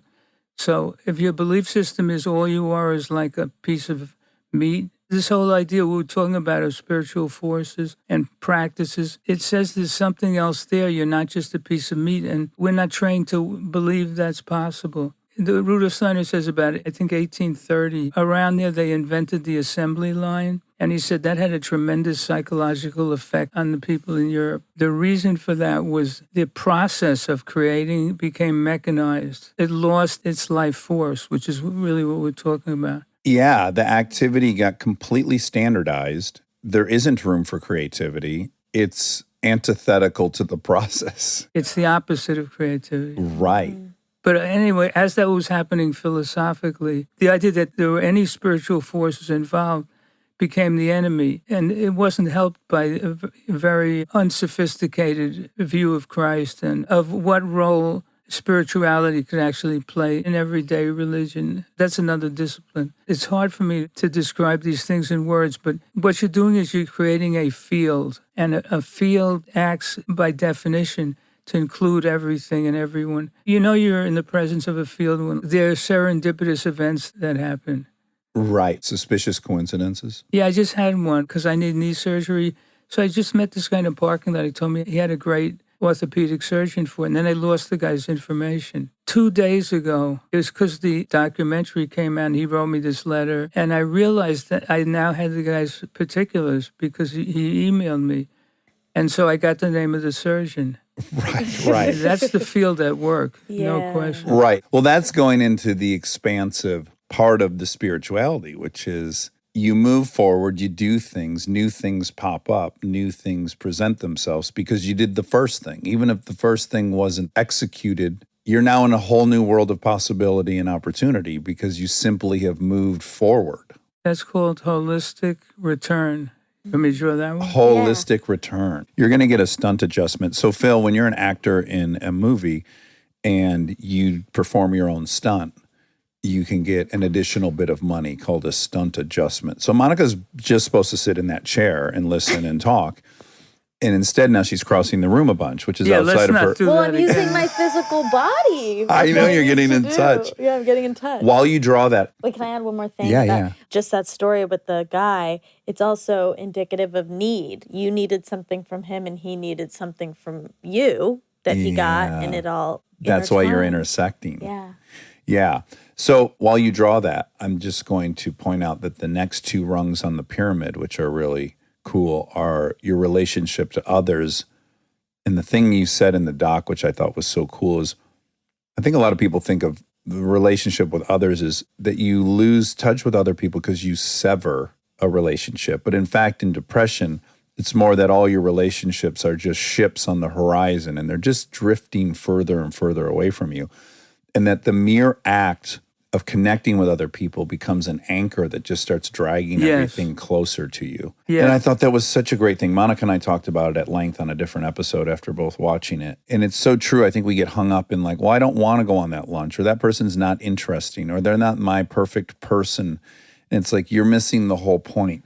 Just the connection will drag you back. Forget the perfect fucking connection or the perfect lunch date or the perfect anything. The magic is just the getting pulled back in. See this lattice thing? This is like a placeholder. It's like a thing that holds on to that energy until it becomes time to use it. This thing is called holistic return. So what it means is when you go from here to here, let's say you're trying to find an apartment. So you start here and you look in the paper, whatever. It doesn't help. Nothing's the right price range. So then you have to do it again and do it again. As you keep doing it, the energy bounces off the walls and then comes back and hits you in the head at an unforeseeable time. So that's why it's called, the return is not linear. I do this and I'm putting something out in the universe and it bounces off the walls and finally comes back to you as a reward. I'm going to let you hold on to that in case there's more you want to Yeah. And that was another stunt adjustment. So you're racking up. How much have I earned? You're rich. I want to be the first to inform you that you're super rich. Yes, it'll fix everything. Okay. I'm conscious of your energy levels. So let me just say a couple things I want people to know that exist in this documentary that are so incredible. One, we talked about a lot, the shadow, your relationship with the shadow. It's so huge. It's such a great concept. Another one is the maze. We touched on that. And that's basically, you have a grievance. There's injustice. Yeah. Something happened to you and it's not fair. This person is unfair. And as long as you sit in that resentment or that feeling, you can't move forward. You're in a maze. You can't break out of it. It's like I refuse to move forward until I get paid. Yes. And, in Hamlet, I think the ghost says, you have to set the balance right. And like an idiot, Hamlet listens to him. And, by the end, everyone's dead. I mean, you guys are actors. Yeah. It didn't work out too good to set the balance right. The trick is to ignore the balance and rise up to a different level, which is contextual, by the way. It's like we don't hold on to anything. I don't care what you did to me. I don't have enough time to retaliate, to get an apology from you. I don't have time for any of that shit. So I just dissolve you and go up here. Actually, there's a picture for that, too. Yeah, you have this beautiful metaphor of being a 9-year-old and you've not been on an airplane and you go with your father and it was cloudy and your dad says, don't worry, we're going to break through those clouds and the sun's shining up above. And you say, that's not possible. How could the sun be out? I see that there's clouds out. And sure enough, the plane climbs altitude and by God, the fucking sun is there and the sun's always there. Yeah. What X and your shadow are trying to do is put clouds over your head. Yes. And you've got to break through. And the way you break through, which is incredible, you have everyone close their eyes and you walk people through this moment of great power where you're letting go of the thing. If the thing is a branch and you let go slowly and then you start falling backwards slowly, but not quickly, it's not scary.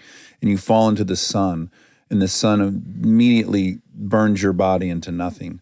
And all that's left of you is this energy that becomes a beam of light. Mm-hmm. And you look around you and there's nothing but beams of light coming from all the suns in the universe. And you're this huge wad of love. And you're in charge of the love. You are the administrator of the love. It's all yours to control. And you decide to blast it at the person who you have this resentment against. And you have to feel them accept that power. You have to give it to them because you're omnipotent and you're powerful and it won't cost you anything. And why the fuck not blast them? And when you feel it go into them, you will break through the cloud and you will see the sunshine. I combine two things. Yeah, you combine two. Oh, shit. Oh, man. This is how new things are created. You're like trying to imitate one thing and then you accidentally you're kidding around, but that's actually happened a number of times where somebody's made a mistake and it turned out great. Yeah. Yeah. Oh, you were going to draw, It was the birthday cakes. Oh. As you probably realize, these are thoroughly copyrighted. Your lawyer's so busy. He's like fielding offers for likeness for Harrison Ford. You've got like a whole copyright department. Your legal bills must be extraordinary. He's Shonda Rhimes' lawyer. Oh, you're in good hands then. Yeah, she did all right. I think she has the biggest TV contract ever written. Deservedly. Yeah. Yeah, if you consider making $100 million a year a lot, I get to the point where I can't write anymore. This is just a hierarchy of ways of looking at the world. You just write faith at the bottom, then action in the middle, and then confidence on top. So there's 3 boxes, and they descend in size. So the biggest box is faith at the bottom, then a smaller box, action, and then on top, even a tinier box where confidence lives. Correct. Tiers of a cake. Yeah. So the key thing is the faith. In other words, faith can't be proven. It has to be chosen, proactively chosen for no reason. As soon as you have a reason or you want some proof of why you should have faith or that there's going to be a good outcome, then it's not faith.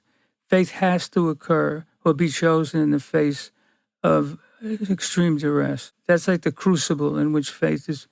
But once you have that, then you can take action. Not because you're sure that the action will succeed. It's not for that reason. It's that you've developed faith, so if it doesn't succeed, you have the power or the strength to keep on going. And then at the top of the thing, you have confidence. People think it's become confident first and then take action. That's wrong. You'd be waiting forever for that. Yeah. Oh, yeah, that resonates. So the best way to build up confidence is to act. It's counterintuitive.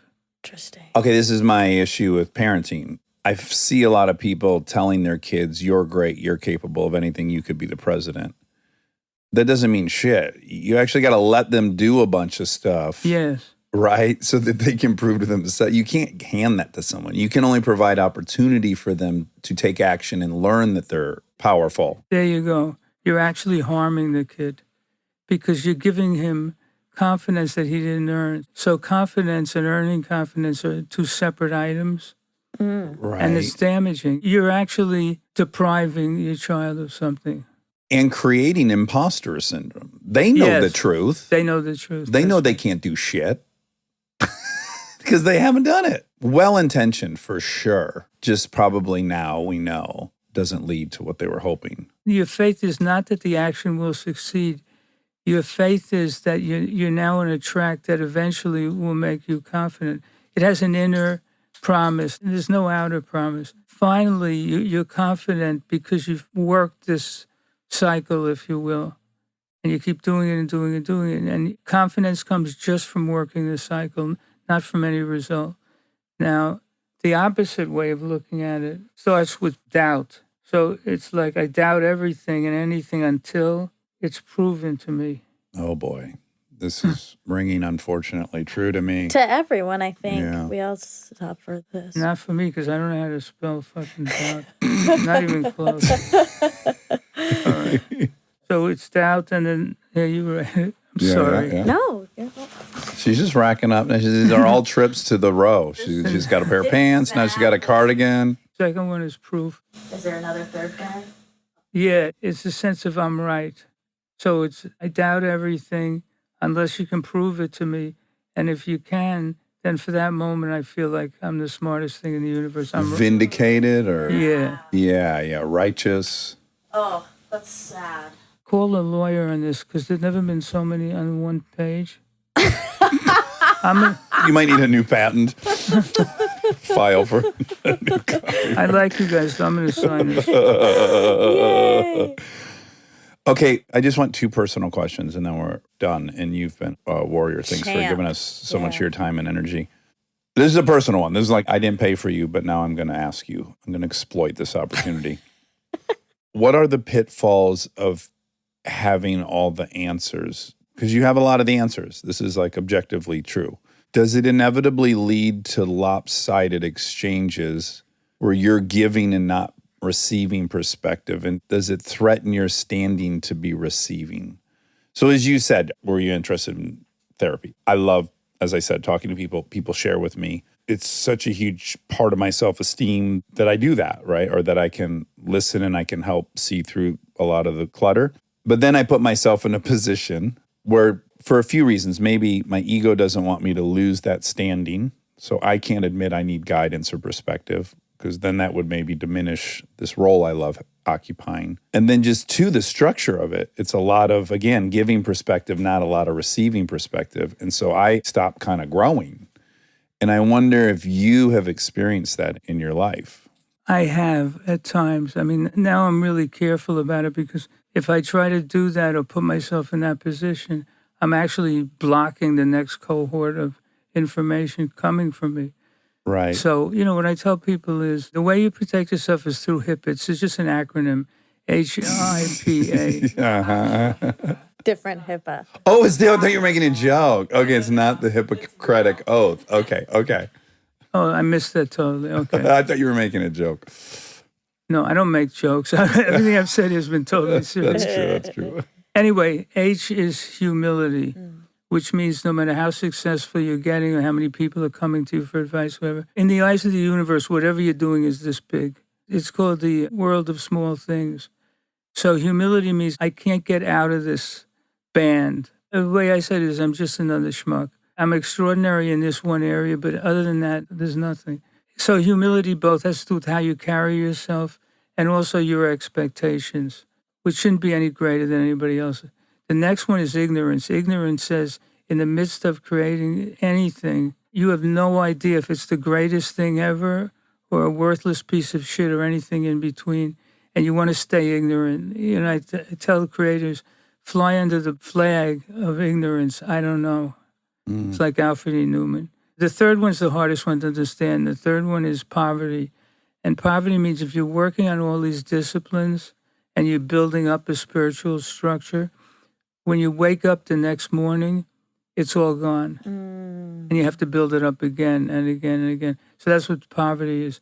And the last one is anonymity. Whether you do this, whether you don't do it, whether you have a great month, whether you give up, nobody knows and nobody really cares. This has to be done in a complete vacuum. If you're doing it for applause, it contaminates the thing. It actually keeps you from getting anything from it. So that's HIPAA. I struggle with that last one. I want applause. I want to share anything I figured out. My therapist said I had written something. I was just coming out of a bad spell. I was considering sharing it.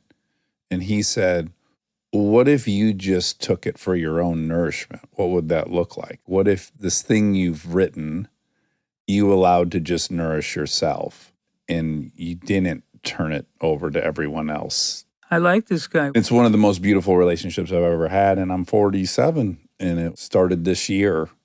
And he has what you have. Maybe I'm wrong about my assessment, but a friend of mine, an older friend of mine, your age, he's 74, he turned me on to Mark. And we were just talking, working on cars. He said, why do you think we like Mark so much? And I said, I can feel that he doesn't need my approval. And I can't trust anyone that needs my approval. Yeah, no, that's correct. And you have this seeming guiding confidence where it's like, sure, you want to make me laugh. You're a human being, but you're not looking for my approval.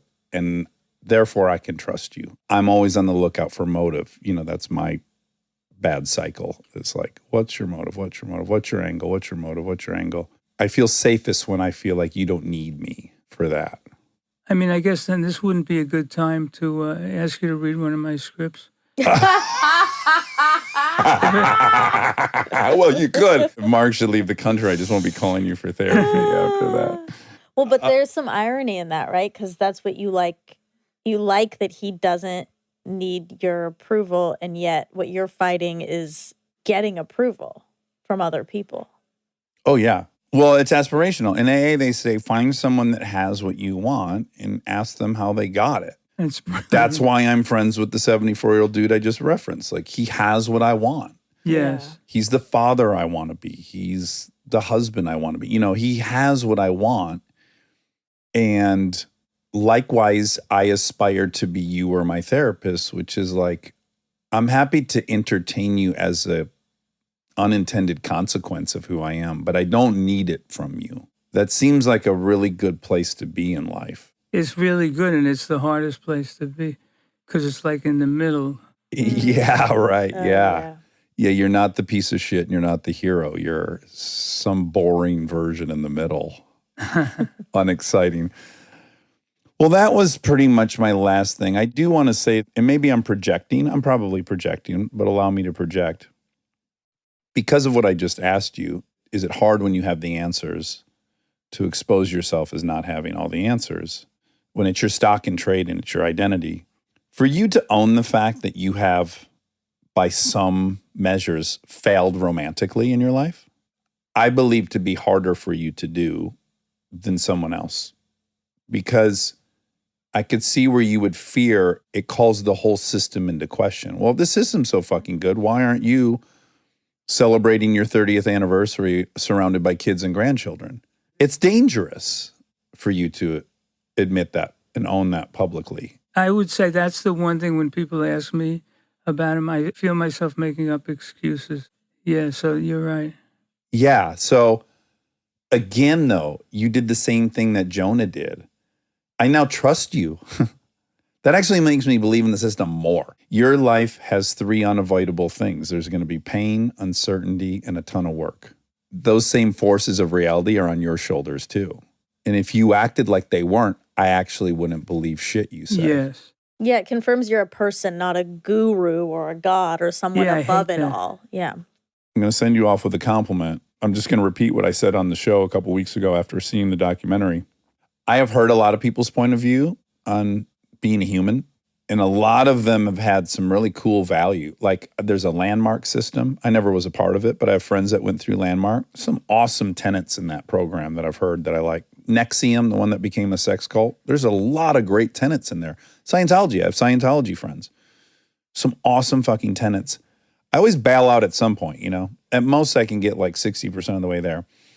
I'm just all in. It's my first time watching something and going, by God, I'm all in. Whether that applies to everyone or just me, who gives a fuck? I love your message. Thank It's you. so fucking awesome. And I've seen the results in someone I love, Jonah. So thank you on behalf of someone who loves Jonah. That's my very last question. My God, I just reminded myself of it.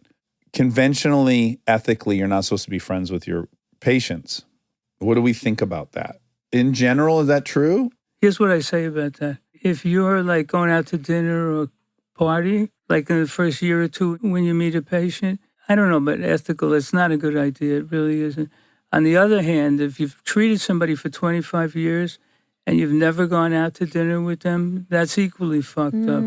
Thank you. I find some comfort in that, what you just said. Unfortunately, most of the people that are shrinks go into it with the express goal of never having to be in that position.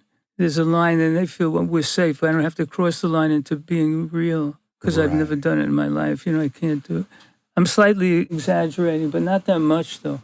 Yeah. Again, this might tie back to my AA thing, which is in AA, it's totally fine that you're friends with your sponsor. It's not hard to put up the compartment walls that now I've come to you and say, I just had a fight with my wife and blah, blah, blah. And then your sponsor puts on his sponsor hat and says, oh my God, I fought with her the same way. 100%. But I can go fucking bowling with my sponsor. It doesn't mitigate the other part of the relationship. It's a theory or an assumption that degrades the humanity and the intelligence of the patient, and that can't be good.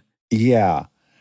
Maybe it's a reaction to there's some patients that just be dangerous to have a personal relationship with. Yeah, 100%. Yeah. But again, you can evaluate that. Jonah's probably not going to what about Bob you?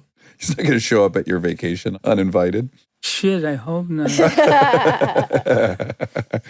I want to tell you something about yourself. Okay.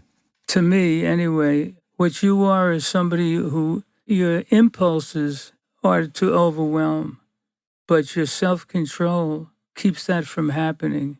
You can really come at somebody, but it's not out of control. That's a very high, to me, honor, because the other part, which is more primitive, is very overwhelming.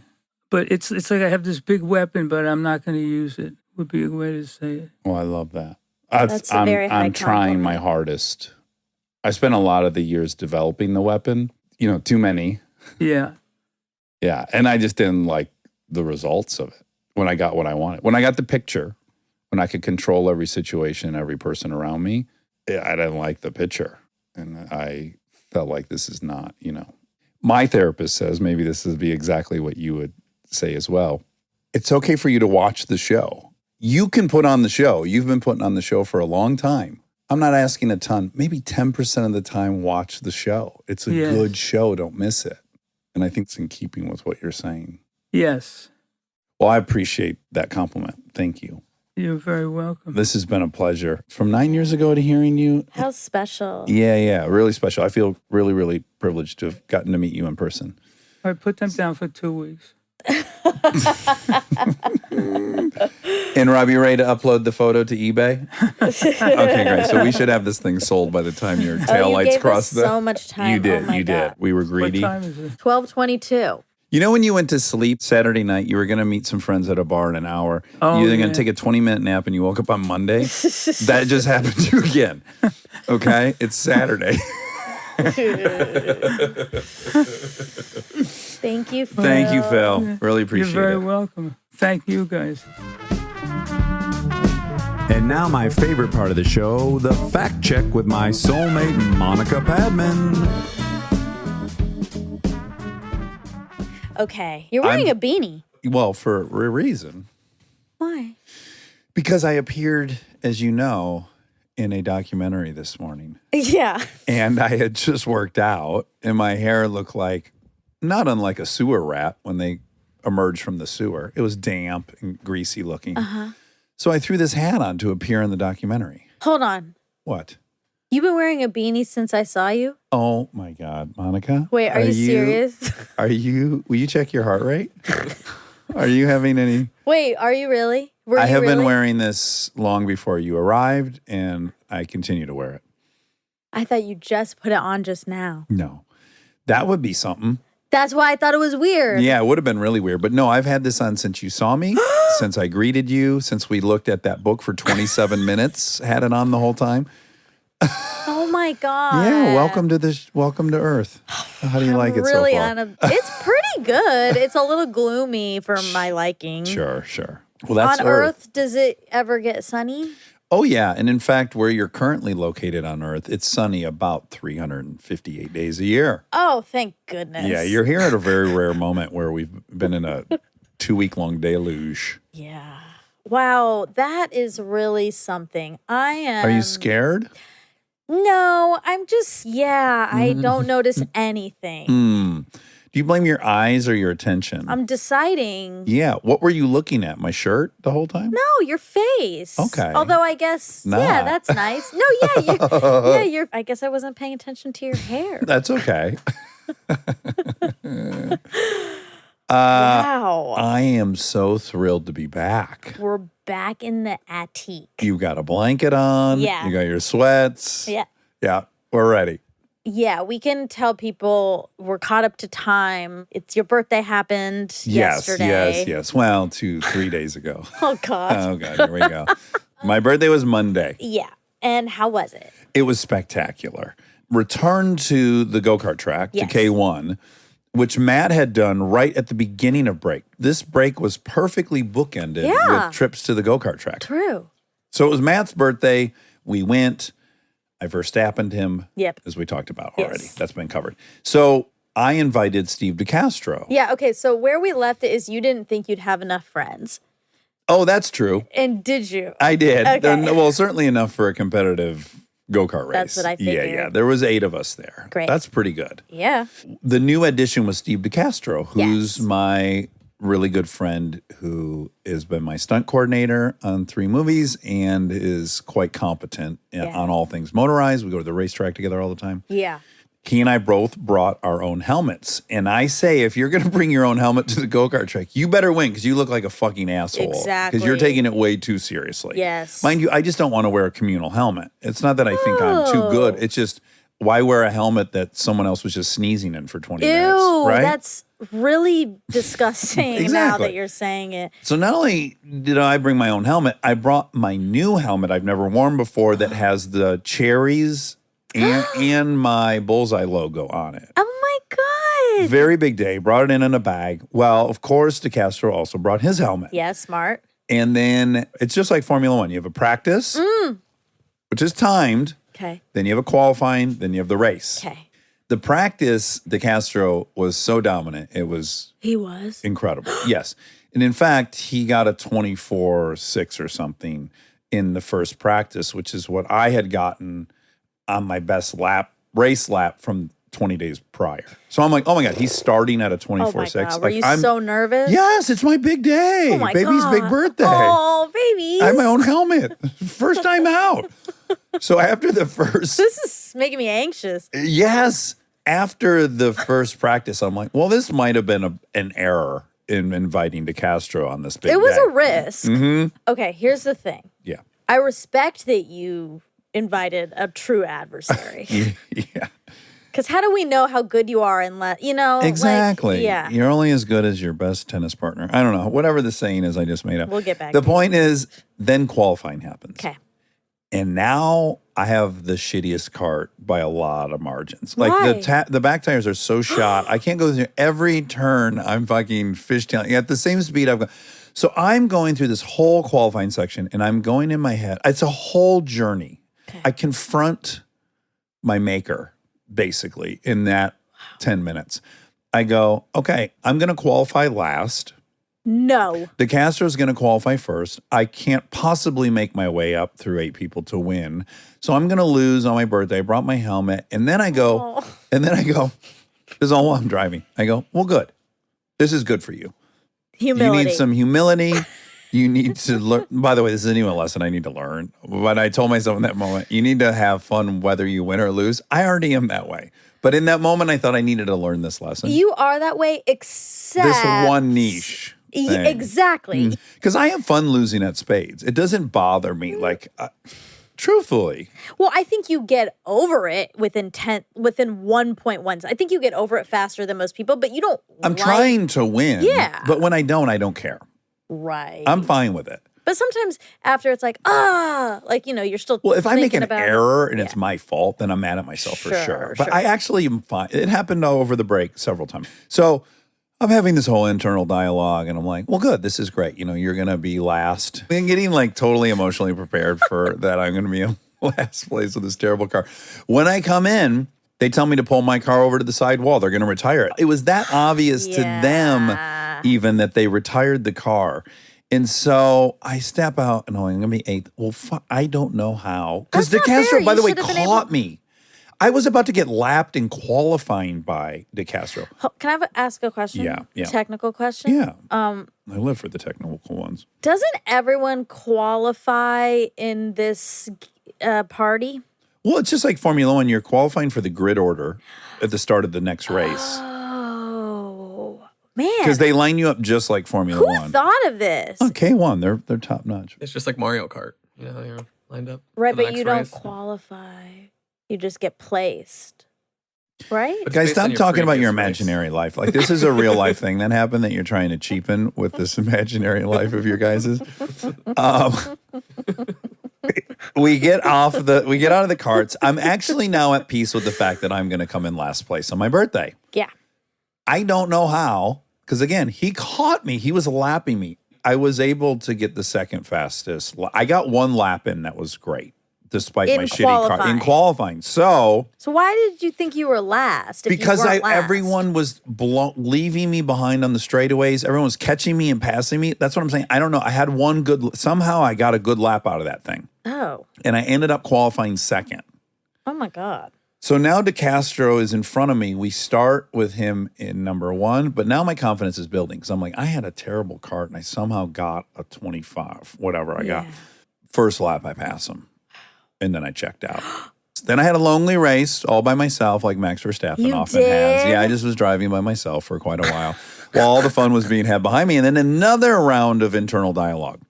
Oh. So I go, well, here's the price you pay. Everyone else behind you is having fun passing each other. They're crashing.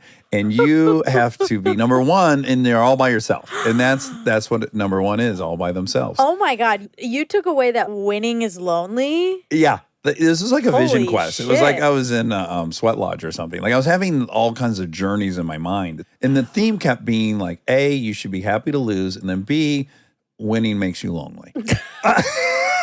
Wow. It only took 48 years for you to get there. Yeah. And then one specific day at the track.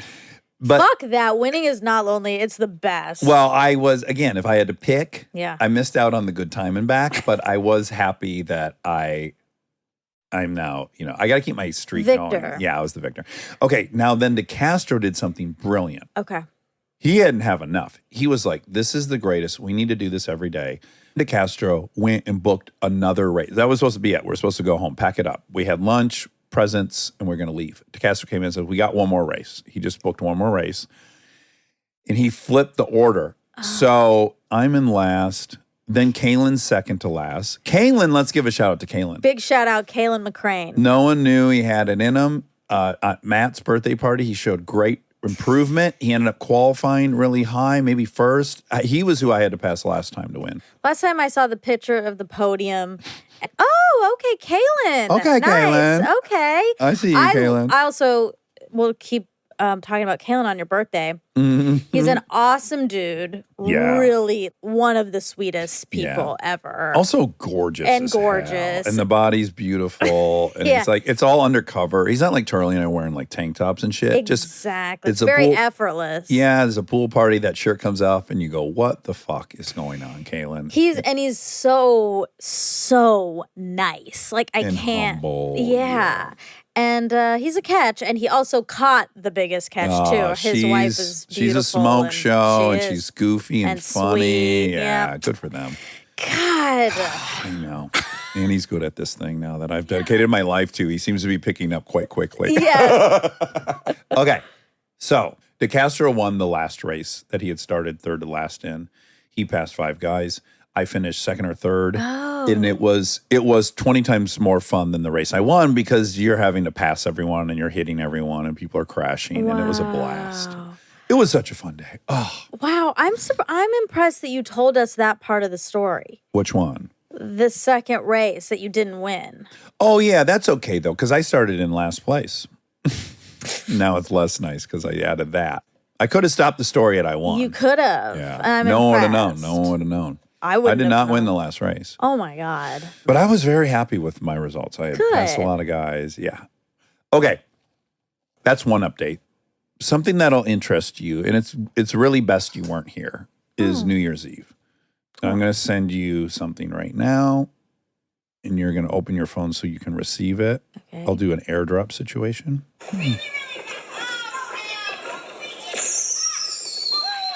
Oh, cool. Oh my God! Ah, Wait, what? Guys, inside! I don't understand it. You don't understand what's going on. Turn your phone sideways so you see the whole thing. All right, so the second enormous mortar firework that goes off hits me directly in the mons pubis. I double over, and then it explodes about 8 feet from me. So watch the first one goes up. We love it. I launch this firework, goes up into the sky, big burst. It's beautiful. Oh, this is going to be great. Now it falls over outside, shoots me right in the crotch. I bend over, explodes in the yard. Next one shoots into the corner of the yard. Now everyone's running helter-skelter. We're ushering kids into the house. Now they're shooting everywhere throughout the property, blowing up behind the garage, almost blew up the guest house.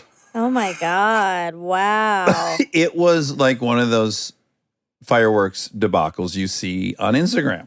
It happened in our backyard on New Year's Eve. Whoa. Yeah. And it was in my backyard on New Year's Eve. You almost ruined your really nice backyard that took you a long time to. Yeah. Wow.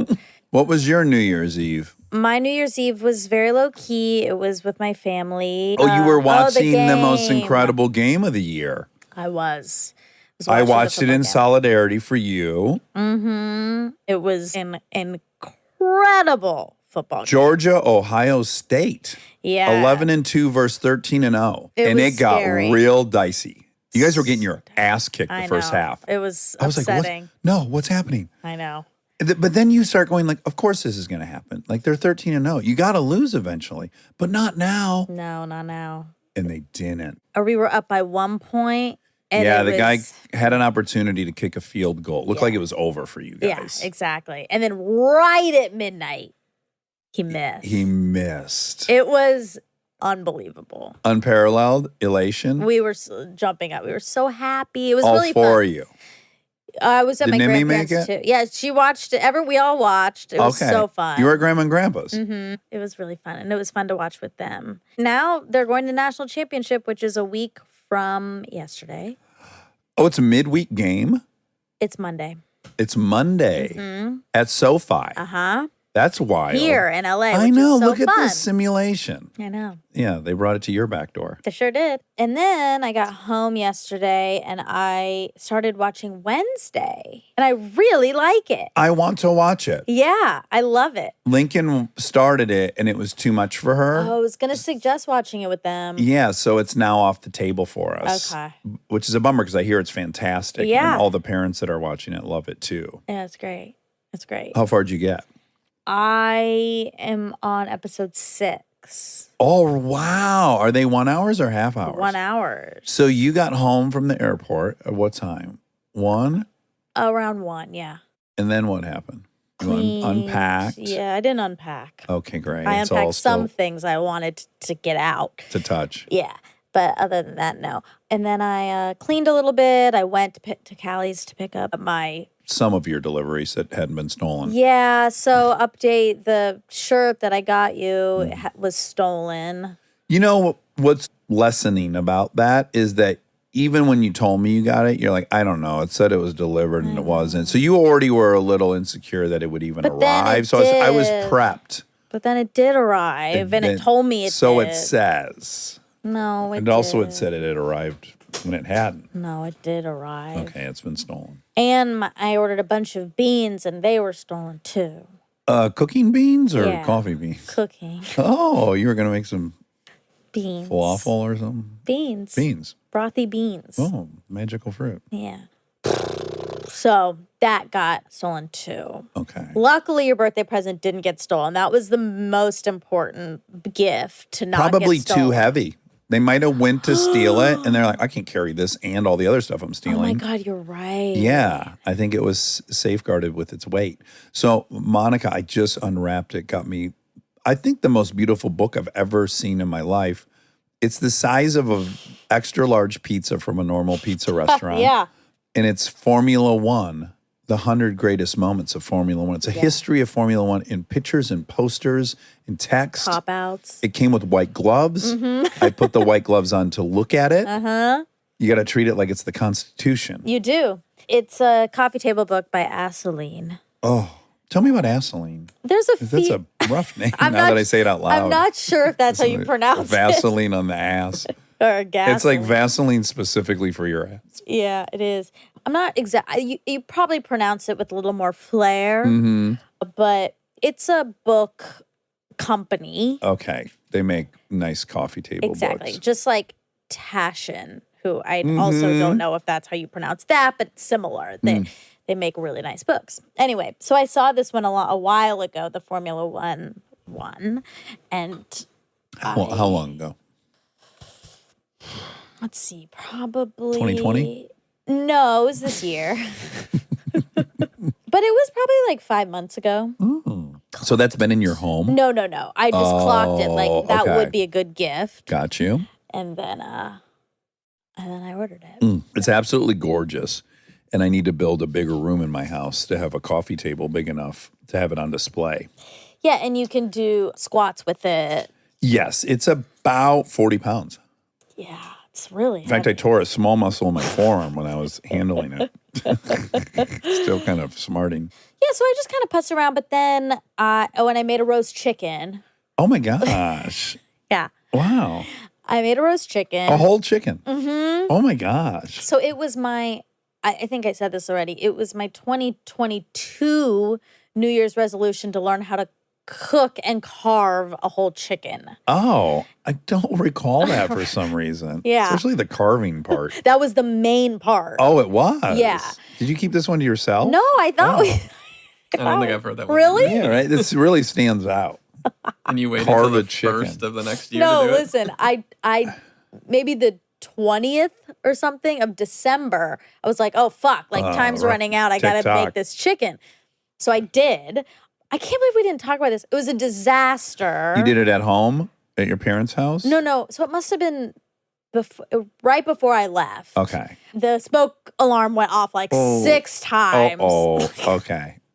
Oopsies. And I was confused because the top was getting so like burnt. Okay. But the inside was not done. Yeah, you're too high of a heat, probably. No, I followed a recipe. I wasn't just like going willy-nilly. Right, but if the outside gets burnt while the inside's cold, that's a sign of too. I think it was my oven's bad. But yeah, it's not a good. Too close to the broilers. So right. So then okay. exactly. So I was like, all right, next time I'm gonna lower the rack. Even though it said middle of the oven, which is what I did. But your oven's so small that middle means the top is touching. Maybe. And then I also made a banana bread.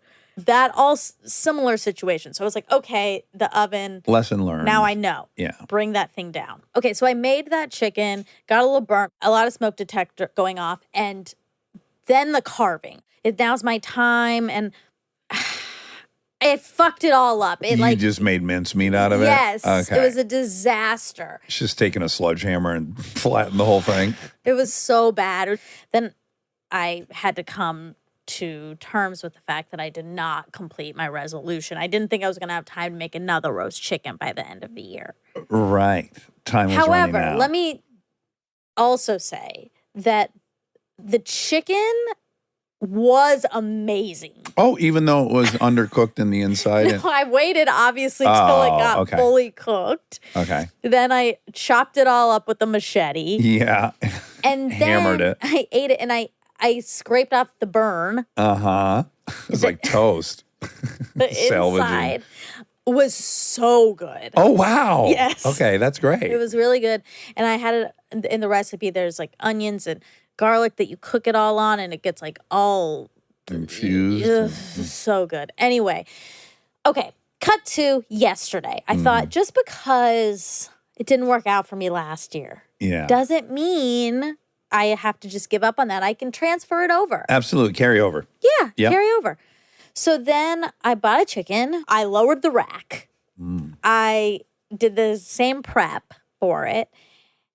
And better. No smoke alarm. Great. It was still browning in a way that I thought was too much. But then I learned you could put a little aluminum foil loose tent on top, which helped a bit.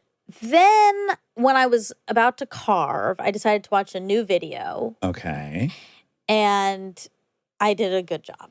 And you did a good job. It could be a little better, but I know how to carve a chicken. Oh, wow. Congratulations. Thank you. Yeah.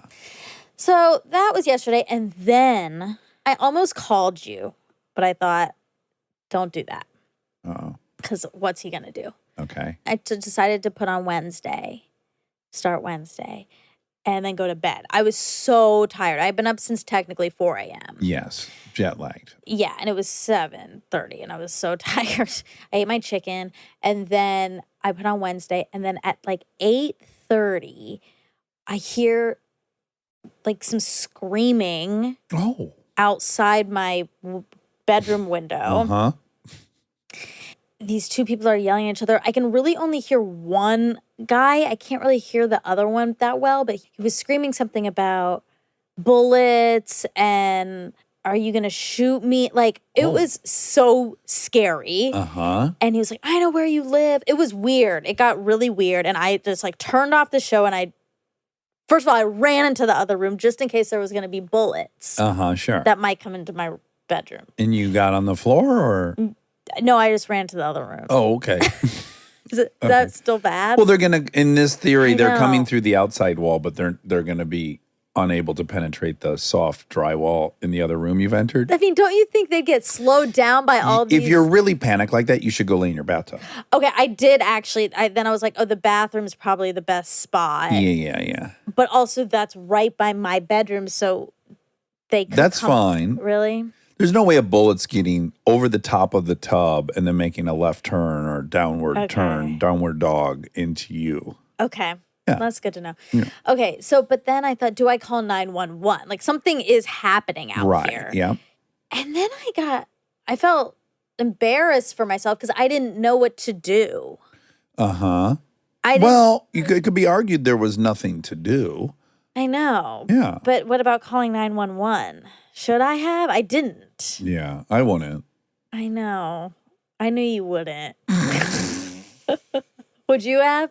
I would have. Yeah. I really was about to. And then I thought, and this is the bad thing, and I thought, well, somebody else will call 911. They also won't do much. Like I've done it in I Chicago. know. One of our apartments we had, like I saw guys pulling people out of cars, called the cops, and it took like A long 45 time. minutes. That's what I thought. It was like, it's not gonna even help. See, that's why I would have done nothing. Because here's the thing. If it's escalating into a shooting, that's going to happen within the next minute. I know. This doesn't take 15 minutes for two guys to escalate to a shooting. Yeah. So by the time you call, the event's going to happen either already or it's going to happen in the next minute. And then by the time they arrive in 15 minutes, everyone's going to be gone. There'll be a guy on the sidewalk. And might as well just wait till you hear a shooting so that we don't waste the trip. Because, you know what I'm saying? I just get real practical with it. I know. I mean, that's what I was doing. But I think you made the right call. It ended up being fine, I think. I don't think anyone... You didn't hear any gunshots. Well, okay. So then, no, I didn't. Okay. But I was very shaken up. And then I thought maybe I should call you. But then why? What are you going to do? I would probably just told you what I just told you. Yeah. I would say get in your bathtub. This will be over in a couple minutes. It'll escalate to a fist fight. They'll fight each other and then it'll be over. Or there'll be a shooting. Anyway, this isn't going to go on for 12 minutes. It sounded like it was happening. In your alley? Yeah. Do you think it was a smoker? I don't know. I wonder. God, he has beef with somebody? Then also I spent this break watching so much Dateline. Oh, you did? And then I was so mad at my parents while this was happening because for watching Dateline in front of you? They made me watch it. And now I'm so scared again. Yeah. And then I thought, oh my God, they like made this happen. Like they've been watching so much Dateline. They think all this stuff is reasonable. Yeah. And they willed it. They made it happen. I'm going to be dead today. And you were actively thinking, like, had a resentment building against your parents. Yeah. It's like, God. Sure. And then I went back into the room after a bit. I just sat there for a while. Yeah. See if I could hear anything more. I didn't know if he was going to run home to get his gun. I don't know what's happening. I don't know any of this. Right. You have no information. Yes. Yes. But also my adrenaline was so spiked. So then I couldn't sleep. Okay. That's a question I have for you. So like out of 10, 10 is you're really held up at gunpoint. Oh my God. Right. We just have to set 10 as that. What were you at out of 10 from hearing guys on the street argue?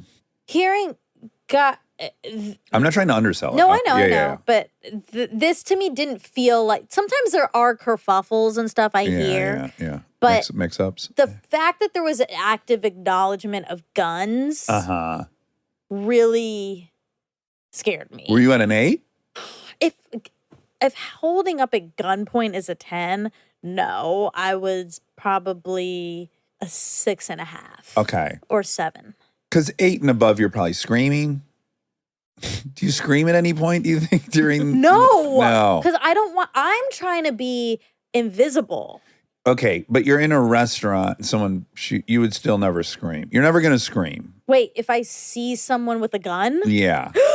Oh, Liz. No, I hate this conversation. You started it. I'm just trying to get but you're making it so much scarier. No, I'm just trying to I want to know exactly what you were going through. So we got to make it relative to some things I understand. Okay, if I was at a restaurant and someone had pulled out a gun, I'm at a 10.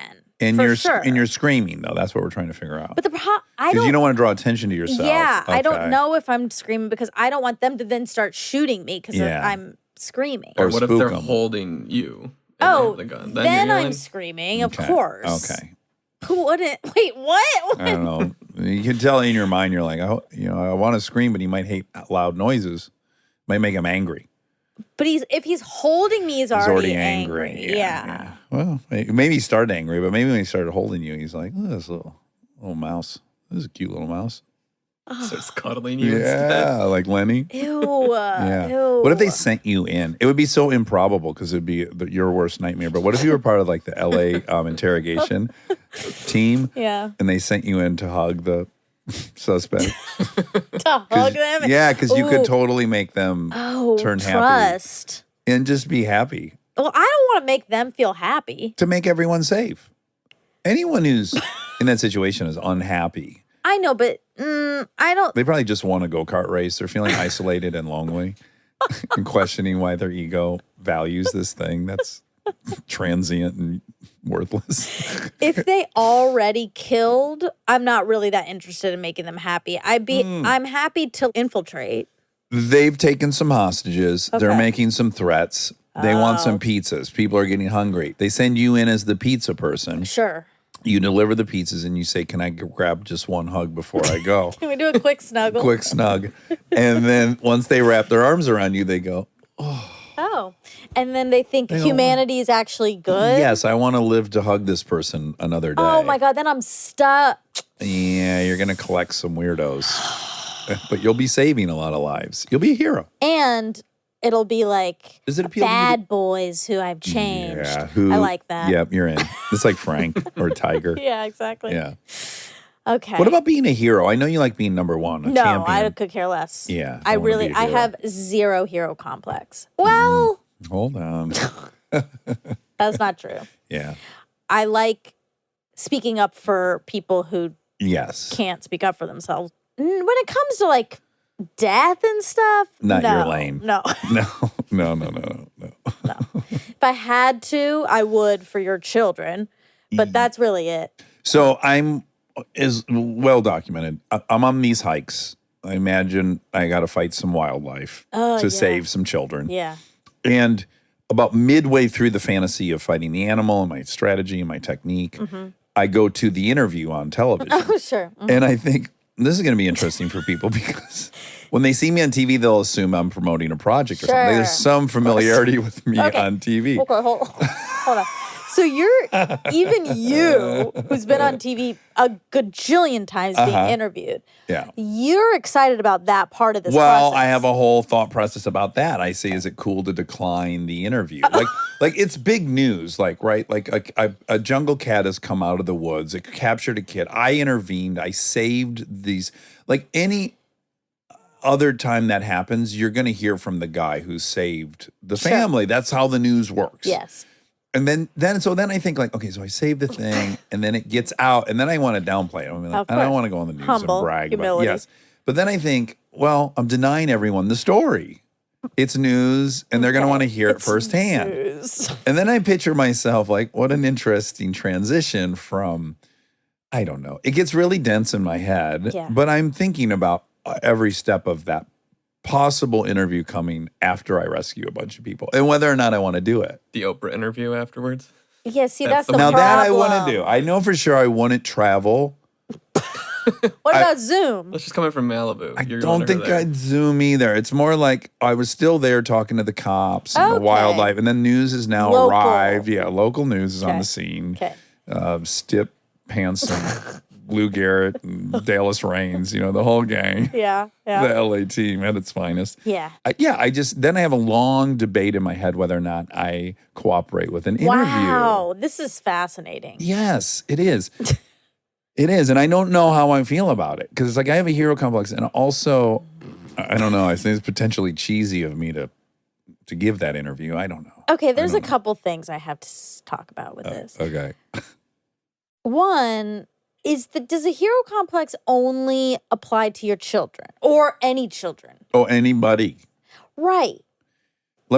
I had it the most during my kids' school sing-along for the holidays this year. Okay. Which you attended. Yeah. So remember we were up on the balcony? Yeah. I spent half of that time imagining that someone walked into the auditorium No, and I was going to Dax, jump. no. I was going to jump. I hate this. This is what you do too. I know, in horror, not Absolutely. in excitement. No, I don't want that to happen. Okay, but you're just I'm planning. like, what happens if? Yeah. And so at least half of my time there when my kids weren't on stage, Right. I was imagining that I would be jumping from that second story balcony onto the back of some guy who entered. Okay. And that's a big fall. Yeah. And I got to stay together enough post impact to then subdue him and get a weapon away from him and get him in a chokehold and all that, right? So I spent most of that time mapping out how I'm going to fall from that balcony and still be good enough to fight afterwards. What if he came in a different, like the front though? How would you couldn't have. Well, I'm presuming he would have had to enter the way we all did from the front door and then go down the aisle. And there was only 2 aisles. So if I saw him on the right, I'd have to run over to the right and jump from there. Unless he was a disgruntled dad who was like up front. Then I'm pretty much powerless. Still, I have to jump off there and then run to that dad. Okay, yes. Okay. Oh my God. And of course, at some point in planning my attack, it occurs to me the news is going to want to talk to me. No, you really thought that? An event like that can't happen, and then you don't hear from the person. Okay, yeah. It'd almost be like people would probably be mad if I didn't talk about it. I don't know about that. You don't think so? I don't.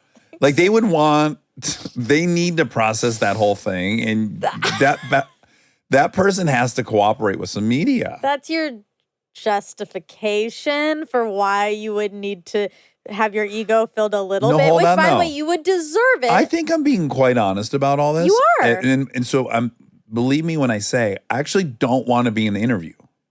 I don't. But you want credit for saving. Of course, I want everyone in the world to know that I prevented. Exactly. And how else will you besides an interview? I want America to know I saved everyone. Yeah. But I don't want to be caught relishing in that. Right. So I'm just not going to participate. Okay. So in my mind, I'm not going to participate. I don't want to. But you want to be asked, and then you want to decline. No, it's not even that. I want everyone to know without me participating. Dax Shepard humbly declines interviews. on this matter. It doesn't go that far. No, it's just it feels tacky to participate in the interview, and then also there's some obligation you have to the general public because they're going to want to hear from that person. What was going through your mind when you jumped? What if you are at a movie theater by yourself? Okay. And it happens. Will you save yourself or will you save the movie theater? Because meaning who? You said I'm by. Is there anyone else in the movie theater? Yeah, there's tons of people. I'm saying you didn't go with any of your loved ones. Yes, absolutely. You would. Always. Just like I am on an airplane, I'm by myself, and I'm like peeping everyone that walks down the aisle. Preparing myself to subdue anyone making a run for the staff or the cockpit. The crockpot. So in that moment, when you're doing your scouting, you haven't considered the fact that you have a family and that you are putting myself at risk. Yeah. Not really in the equation. Every one of these fantasies, I effortlessly. That's. I don't know, Monica. Yes, that is a problem. I don't know. The thing I actually think about in a lot of these situations is like, what if I killed someone that wasn't going to kill anyone? That's what's unknown. Like, I hear shit downstairs. I go downstairs. I see a guy. I choke him out. Was he there to kill people or just rob? Yeah.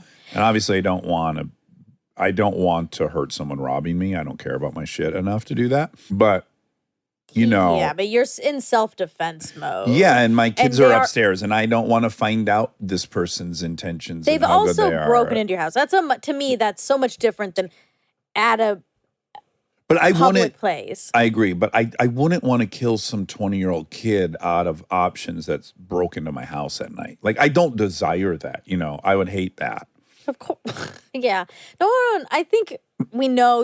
Some people would like that. Like, there are these stand your ground folks that like, you come into my house, you're dead. Like, I don't feel that way. No, I know. I have a question. Okay. If this kerfuffle that happened in front of your house, right outside my window. Yeah. But let's say you were putting the kids down, and it was happening right outside their window. What would you have done? I would have gone out there. Right. I would have gone out there shamefully, even without that much justification. Yeah. I'd need to go get involved. I've heard this when I lived on Euclid. I was outside nonstop. Like, but even now with kids, that's my point. Is now there's so much more to lose. For you, there's a lot to lose, your family, but for them, losing you have to look at it that way. I know the problem. So intellectually, you're right, but I'd be lying to you. I'd be lying to you if I said that I felt vulnerable. I just don't. So I'm not actually comprehending or taking on the notion that I might die if I go out there. That's not really in my realm of possibility. I know that's intellectually stupid. Yeah. But that's not on my mind. Like when I'm jumping This off makes the me wanna balcony. drink wine. Well, that doesn't take much. That's what's happening. I like feel like I need. But when I'm wine. jumping off the balcony and stuff, and I'm going toe to toe with a guy that's armed with a gun, I'm zero fear that he's going to turn it on me. I'm going to get his neck before he can get me. And it's crazy, but I think you have to have that point of view to be someone who does get involved like that. If you were thinking the guy's going to turn when you jump and shoot you, you just would skip jumping. Right. There'd be no point. You have to believe you're going to land perfectly on their back and have them in a chokehold and get your legs around them and kick the gun free. Or you couldn't do it. Yeah. You know, it's kind of a paradox. I just wish you would think a little more about the people in your life when Well, the best part is when you're this is- heroing. This is all in my head, right? I've never actually. Well, I did have the coyote sitch the other day. If you were like, I'm going out there, and Lincoln said, "Dad, please don't," Then I wouldn't. you wouldn't. No, Oh, no. Well. I would not, with knowledge, choose to scare my children if they let me know. Thus far, the little tiny things that have popped up, like me sprinting out of the house and chasing the coyotes, it's met with excitement from them. yeah. I think that's different. Yeah. So when I thought about calling you, You wanted me to come over and get I thought involved, maybe right? you would. Yeah, of course. And then I thought, I don't want that. Right. Yeah, you were the But better. turns out you weren't going to do that. You were just going to tell me to go in the bathtub. I would know the whole thing would be over by the time I got there. And it was, right? I mean, how long did the right. entire thing last? 2 minutes? I don't know. I was disassociated. Yeah. But then anyway, when I put Wednesday back, point is adrenaline was so high, couldn't sleep. You needed put some Wednesday soothing. back on. Then later, I thought I heard one gunshot. I thought. And then immediately I heard sirens. Oh, okay. And then they zoomed by. Okay. So then I figured maybe it wasn't that. I don't know. And then I kept watching the show. Anyway, this is why I watched so many episodes. Oh, okay. And how late were you then up? Probably midnight. Oh. It was a crazy day. I love that you hit the ground running. Like we I haven't had one of your hated it. Seinfeld stories, but it's like you've been back for 12 hours and there was a shootout, you were running around your apartment, you were mad at your parents, you baked a chicken, you watched a full season of a show. I mean, I did what most congratulations. people do in a year. Yes, you did more before 5 a.m. than.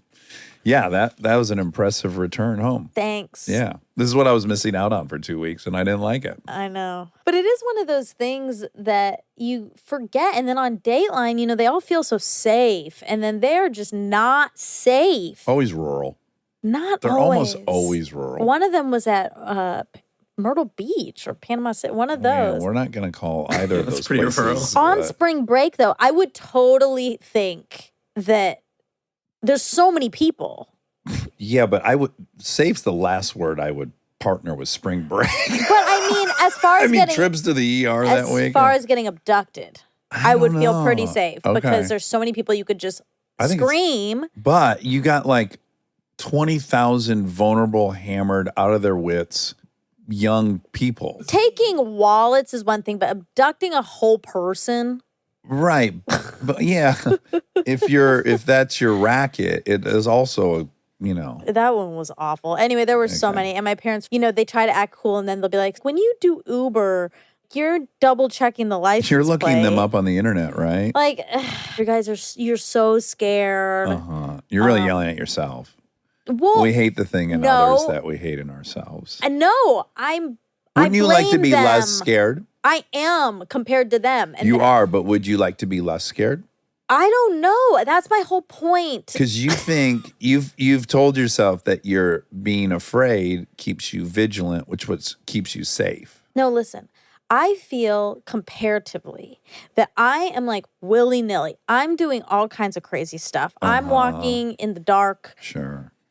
I do stuff.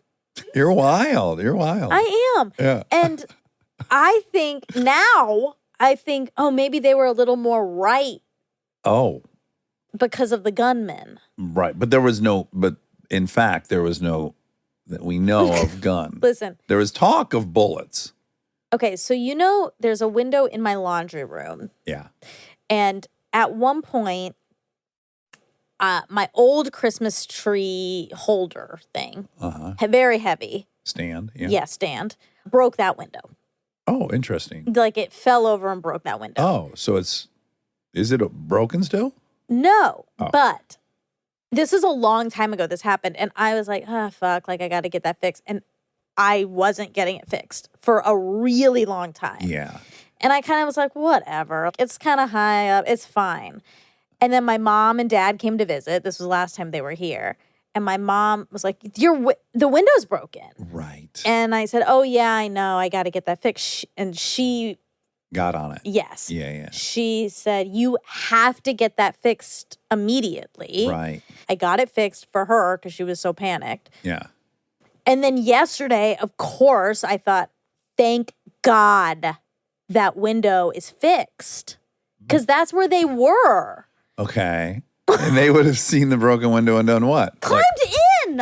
In the middle of their fight between one another, they're like, fuck this. Let's go get whoever's inside of that house. Well, in my, One was escaping the threat. no, a version of the story is the guy was trying to break into my apartment. Oh, and the another other guy who intervened. lives across the street from me, smoker. the smoker, told him not to. And then he said, what are you going to do? In the version where the smoker was sticking up for me, Yeah.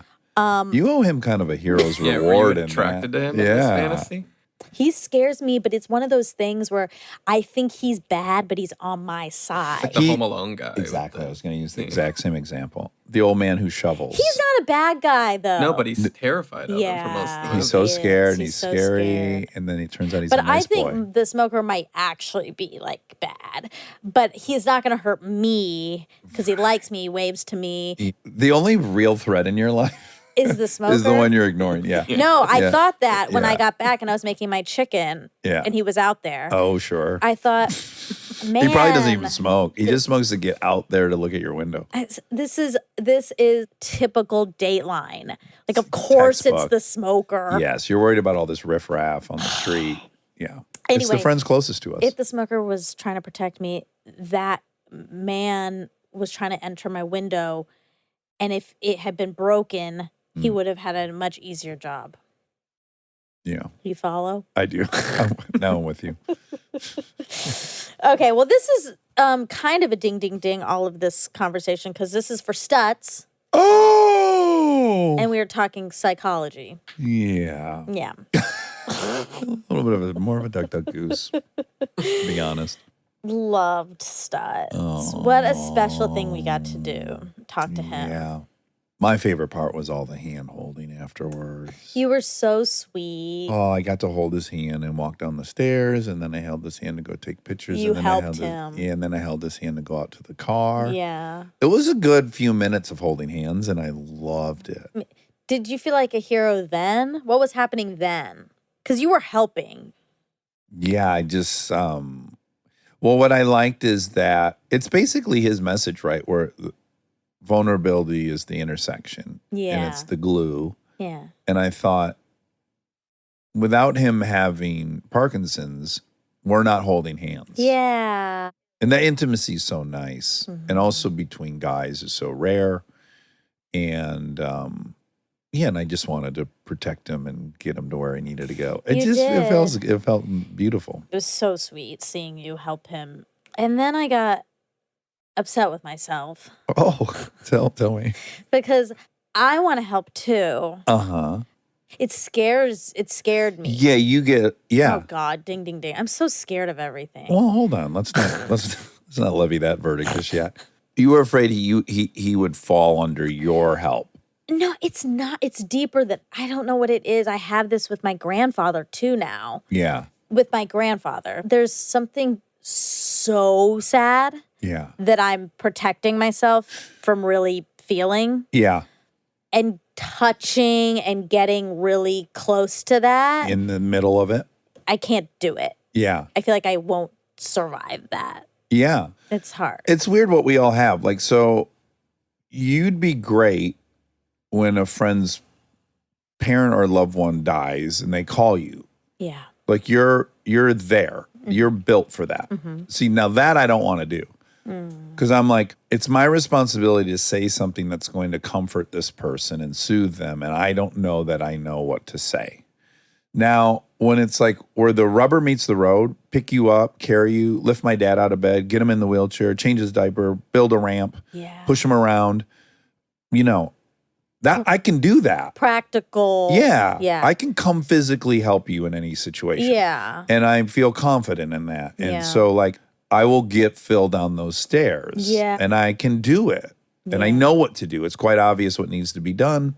Well, I have an example of when I was a failure at it, right? Which is my grandma Yolis, who I fucking love. The most. Papa Bob and Grandma are my favorite people. And she got Alzheimer's, really bad, to the point where she had to be in a home and all that stuff.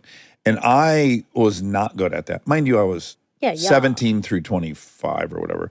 But I was not good at that. I don't know how to make her feel safer. She's scared. She doesn't recognize anybody. And so I ran from that situation shamefully. I regret that I didn't go see her and stuff.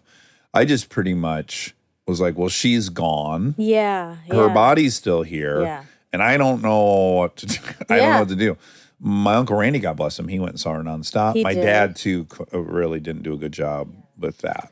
It's hard because you can also justify, I have this too with my grandfather, you can justify it away by saying he doesn't even know. He doesn't even know if I'm there or not. So why make myself uncomfortable if it's not even going to bring anything? But how do we know it might? Well, and then you go, having already done it wrong and regretting it, you go, no, whether they know or not, in a period of scariness, you can certainly be a force of benevolence. That's palpable to the people that are scared and don't recognize people.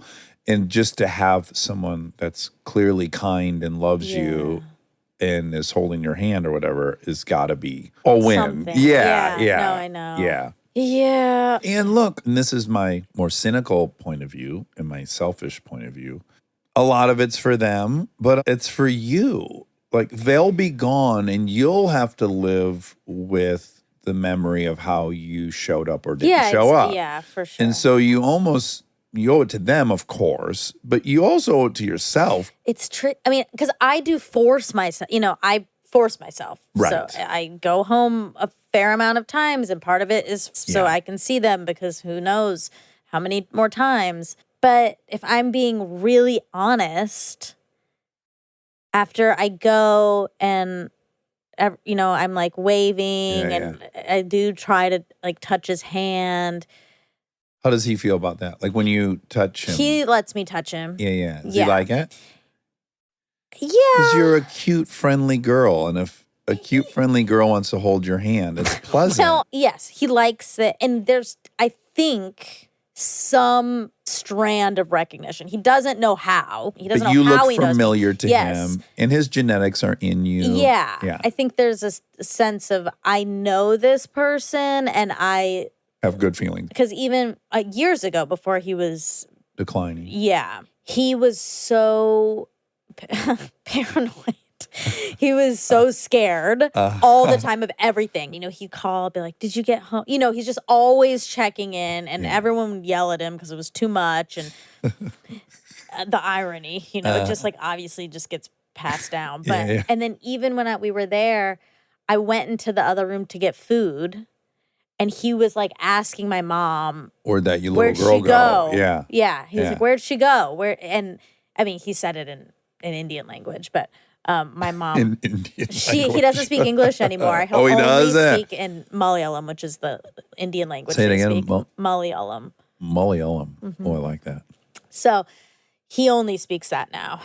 I just heard my mom say, she's getting food. She'll be right back. But they know everyone's in his face like, do you remember Monica? Oh, God. Monica, like pointing at me, Monica. Testing him. I hope he said, stop testing me. He yells at my grandma. I mean, it's bad. Like, it's all bad. Yeah. But anyway, so it's just really sad. Your hot grandma? To see, yeah. Oh, man. I would never yell at her. I would only worship her and bathe her. No. Okay. Anyway, it's just sad. It's just sad to see someone who was so exuberant. Yeah, it's totally sad. But He lived a good life. that's I really am focused on that. Yeah. When he passes, Mhm. I can look at the whole life and really give it its due and be Yeah. happy. But you could do it now. You could go like, oh my God, here's this guy. He's sitting with multiple generations that he created. Everyone's fed, clothed, comfortable, safe. Yeah. He had this great ride. Yeah. And he's transitioning in a very awesome way. But he's miserable. Okay, he's not. But, I'm just saying that the facts of the situation are like, this is as good as it gets. You have a fulfilling life. You pass on everything. And then you die in the presence of these things you created. Yeah. It's about as good as it gets. It is. Yeah. But you don't want to be pooping your pants and stuff. No. But he is. Well, Depends if my partner's into it. no, if your kids are having to wipe your butt. No, yeah, I it's don't. not it's No, I don't not want that. great. I know I should have had at least one boy so they could wipe my ass. No, the girls will wipe your butt. I don't want them to. Exactly. Yeah, I know. Exactly. Exactly. I would not mind at all if I had a son. Like, Why? Shut up, Glenn, and wipe my ass. Wait. Because it's a boy. Because I don't feel bad for boys at all. This is well, documented with me. I know, but they want to take care of you. The girls? Yeah. Oh, yeah. They'll be fighting each other to wipe my butt, but I don't want them to. I know. Yeah. But a boy, like, where's your brother? I need my ass wiped. He'd be upstairs playing video games. I go, fuck, get down here and fucking wipe my ass. Like, I wouldn't even be apologizing. Oh, wow. Oh, God. Oof. That's what Rob will have the luxury of doing. Oh, that's true. You'll have two boys. Two ass wipers. Oh, that's nice. Yeah, zero guilt. You lazy fucks, get over here. God. Would you rather, if you have to pick one, either to wipe your mom's butt or your dad's, you'd pick your mother's, right? Yeah. Yeah, exactly. So we know what we're saying here. We know what reality we live in. Yeah. Yeah, the opposite sex really shouldn't be wiping. Like, I wipe my dad's butt. I like put him in the shower and fucking the washcloth. You don't want to wipe your mom's butt? No. I will be hiring someone to wipe Really? her butt. Yes, I do. I hope to live the rest of my life without seeing my mother's vagina. That's a big goal of mine. I know. Yes. I know. Yeah. But I mean, you switch into a different mode if they're. I'm told that, but I can't see. I mean, my mom does it like every day.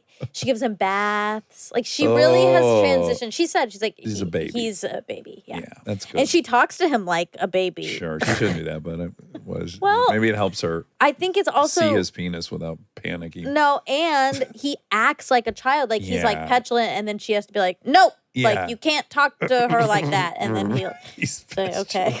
He is. He'll like yell at my grandma and they'd say, no, be nice. Oh boy, he's a puppy. Yeah. Okay. Well, That's what I'm everyone's saying. doing the best You they can't can. go from having a PhD in genetics to being a puppy. Yeah, Like being it's scolded. nuts. Yeah. Ugh. And also he would hate it. Like him in his right mind knowing all this is about to happen. Same with Yola's. Like her identity was she's a double master. She was the smartest person in her family to ever live. She guided my mother into being a feminist. Like she was a gangster.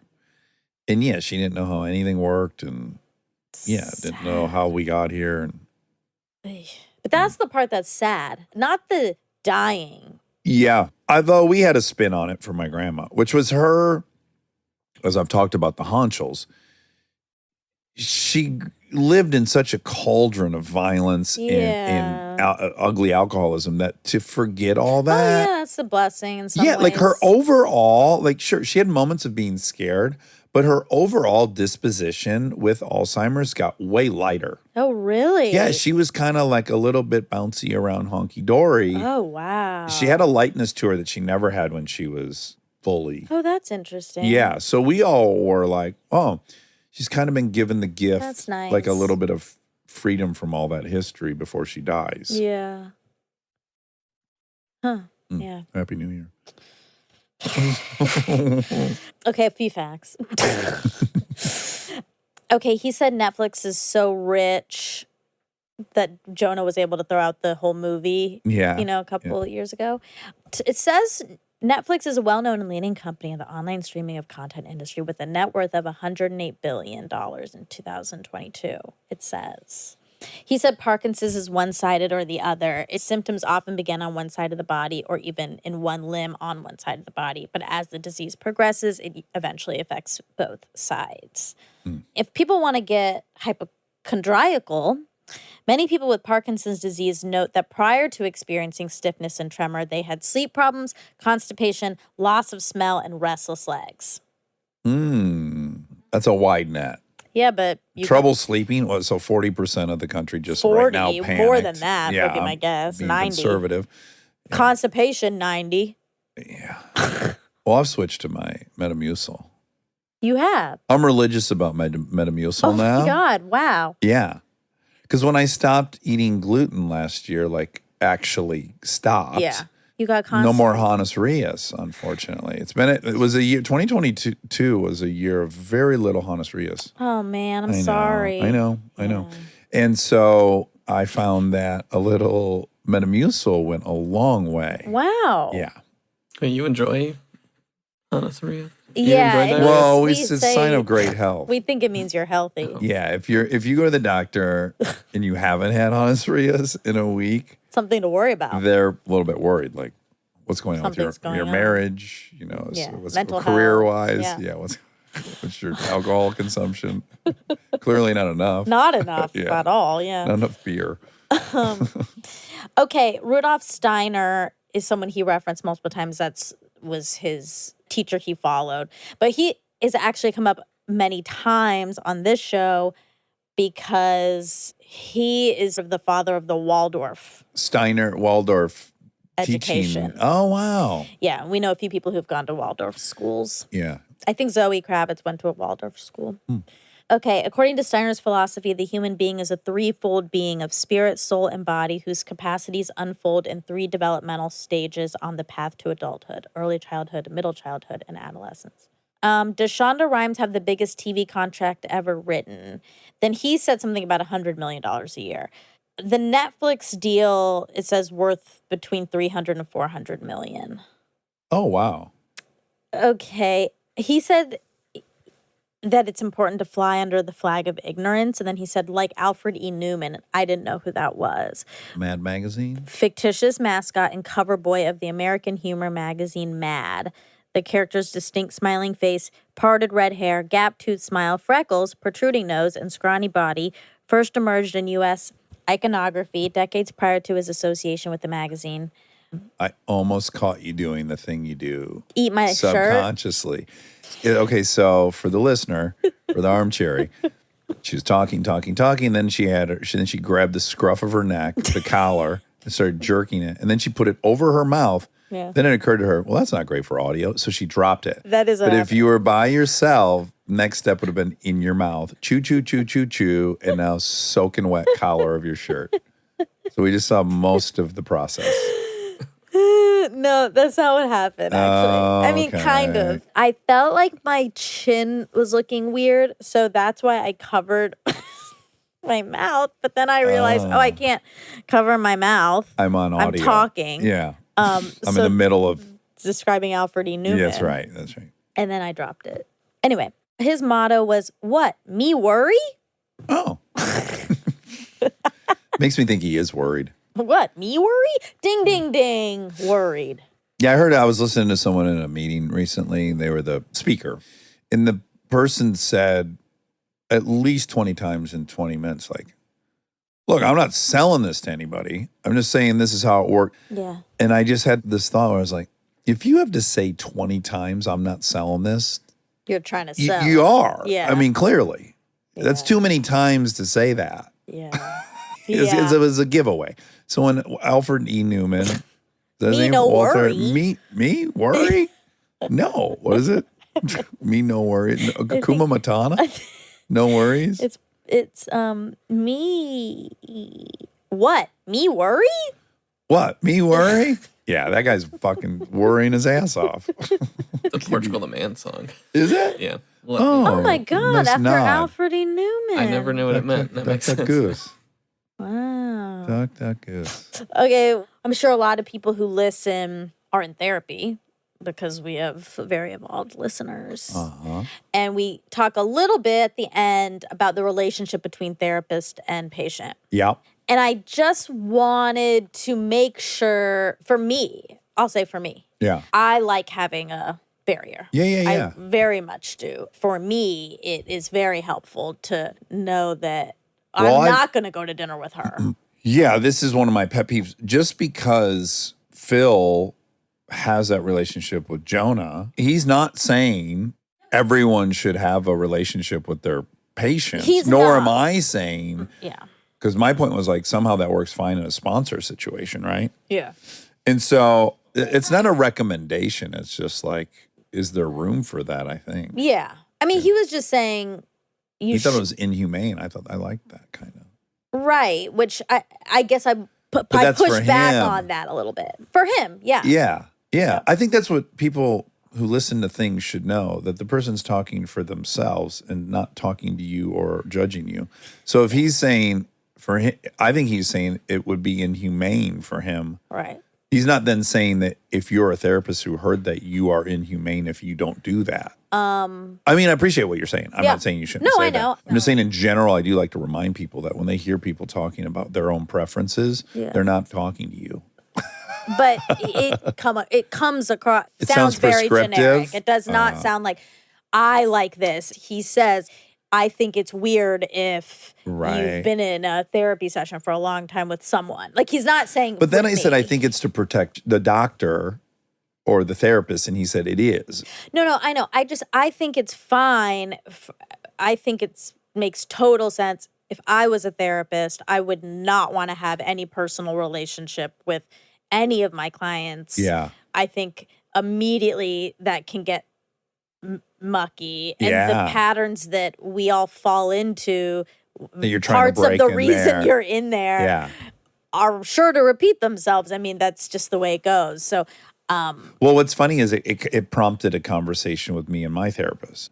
Now, I don't trust me, interestingly, but I would leave that to them. And what's interesting is like, so I know my friend who recommended me this therapist, he no longer sees him. I mean, I guess he would if he felt he needed to, but he no longer sees him. So they have lunch once in a while. oh, interesting. And so, okay, that's a whole other bracket, right? It's like they were your therapist, but you like each other. So now you go to lunch and you're not seeing them professionally anymore. So that's like some other zone. Yeah. Does he see someone else? No. Okay. Like, I could imagine going to lunch with my old therapist. Right. Yeah. Now. Because I have a new therapist Yeah. who I do see. But I would not be able to go to lunch with her if I just was like, maybe I'll go back to her at some point. No, not for me. For Well, me. what happens for me is like I find out, subtly that my therapist likes certain sports. So I kind of would love to talk to him about sports, but I'm not going to because I'm not paying him to talk about sports. We're going to talk about whatever issues I have. Yeah. But in my mind, I think like it would be fun to talk with him about sports over lunch. Like there's all kinds of interests he has, or he's had this whole life as a therapist. I'm interested in him as also just a human who's quite good at this and been doing it for a long time. Yeah. And he's, so I'm interested in his whole life as a therapist separately from what I'm there to do.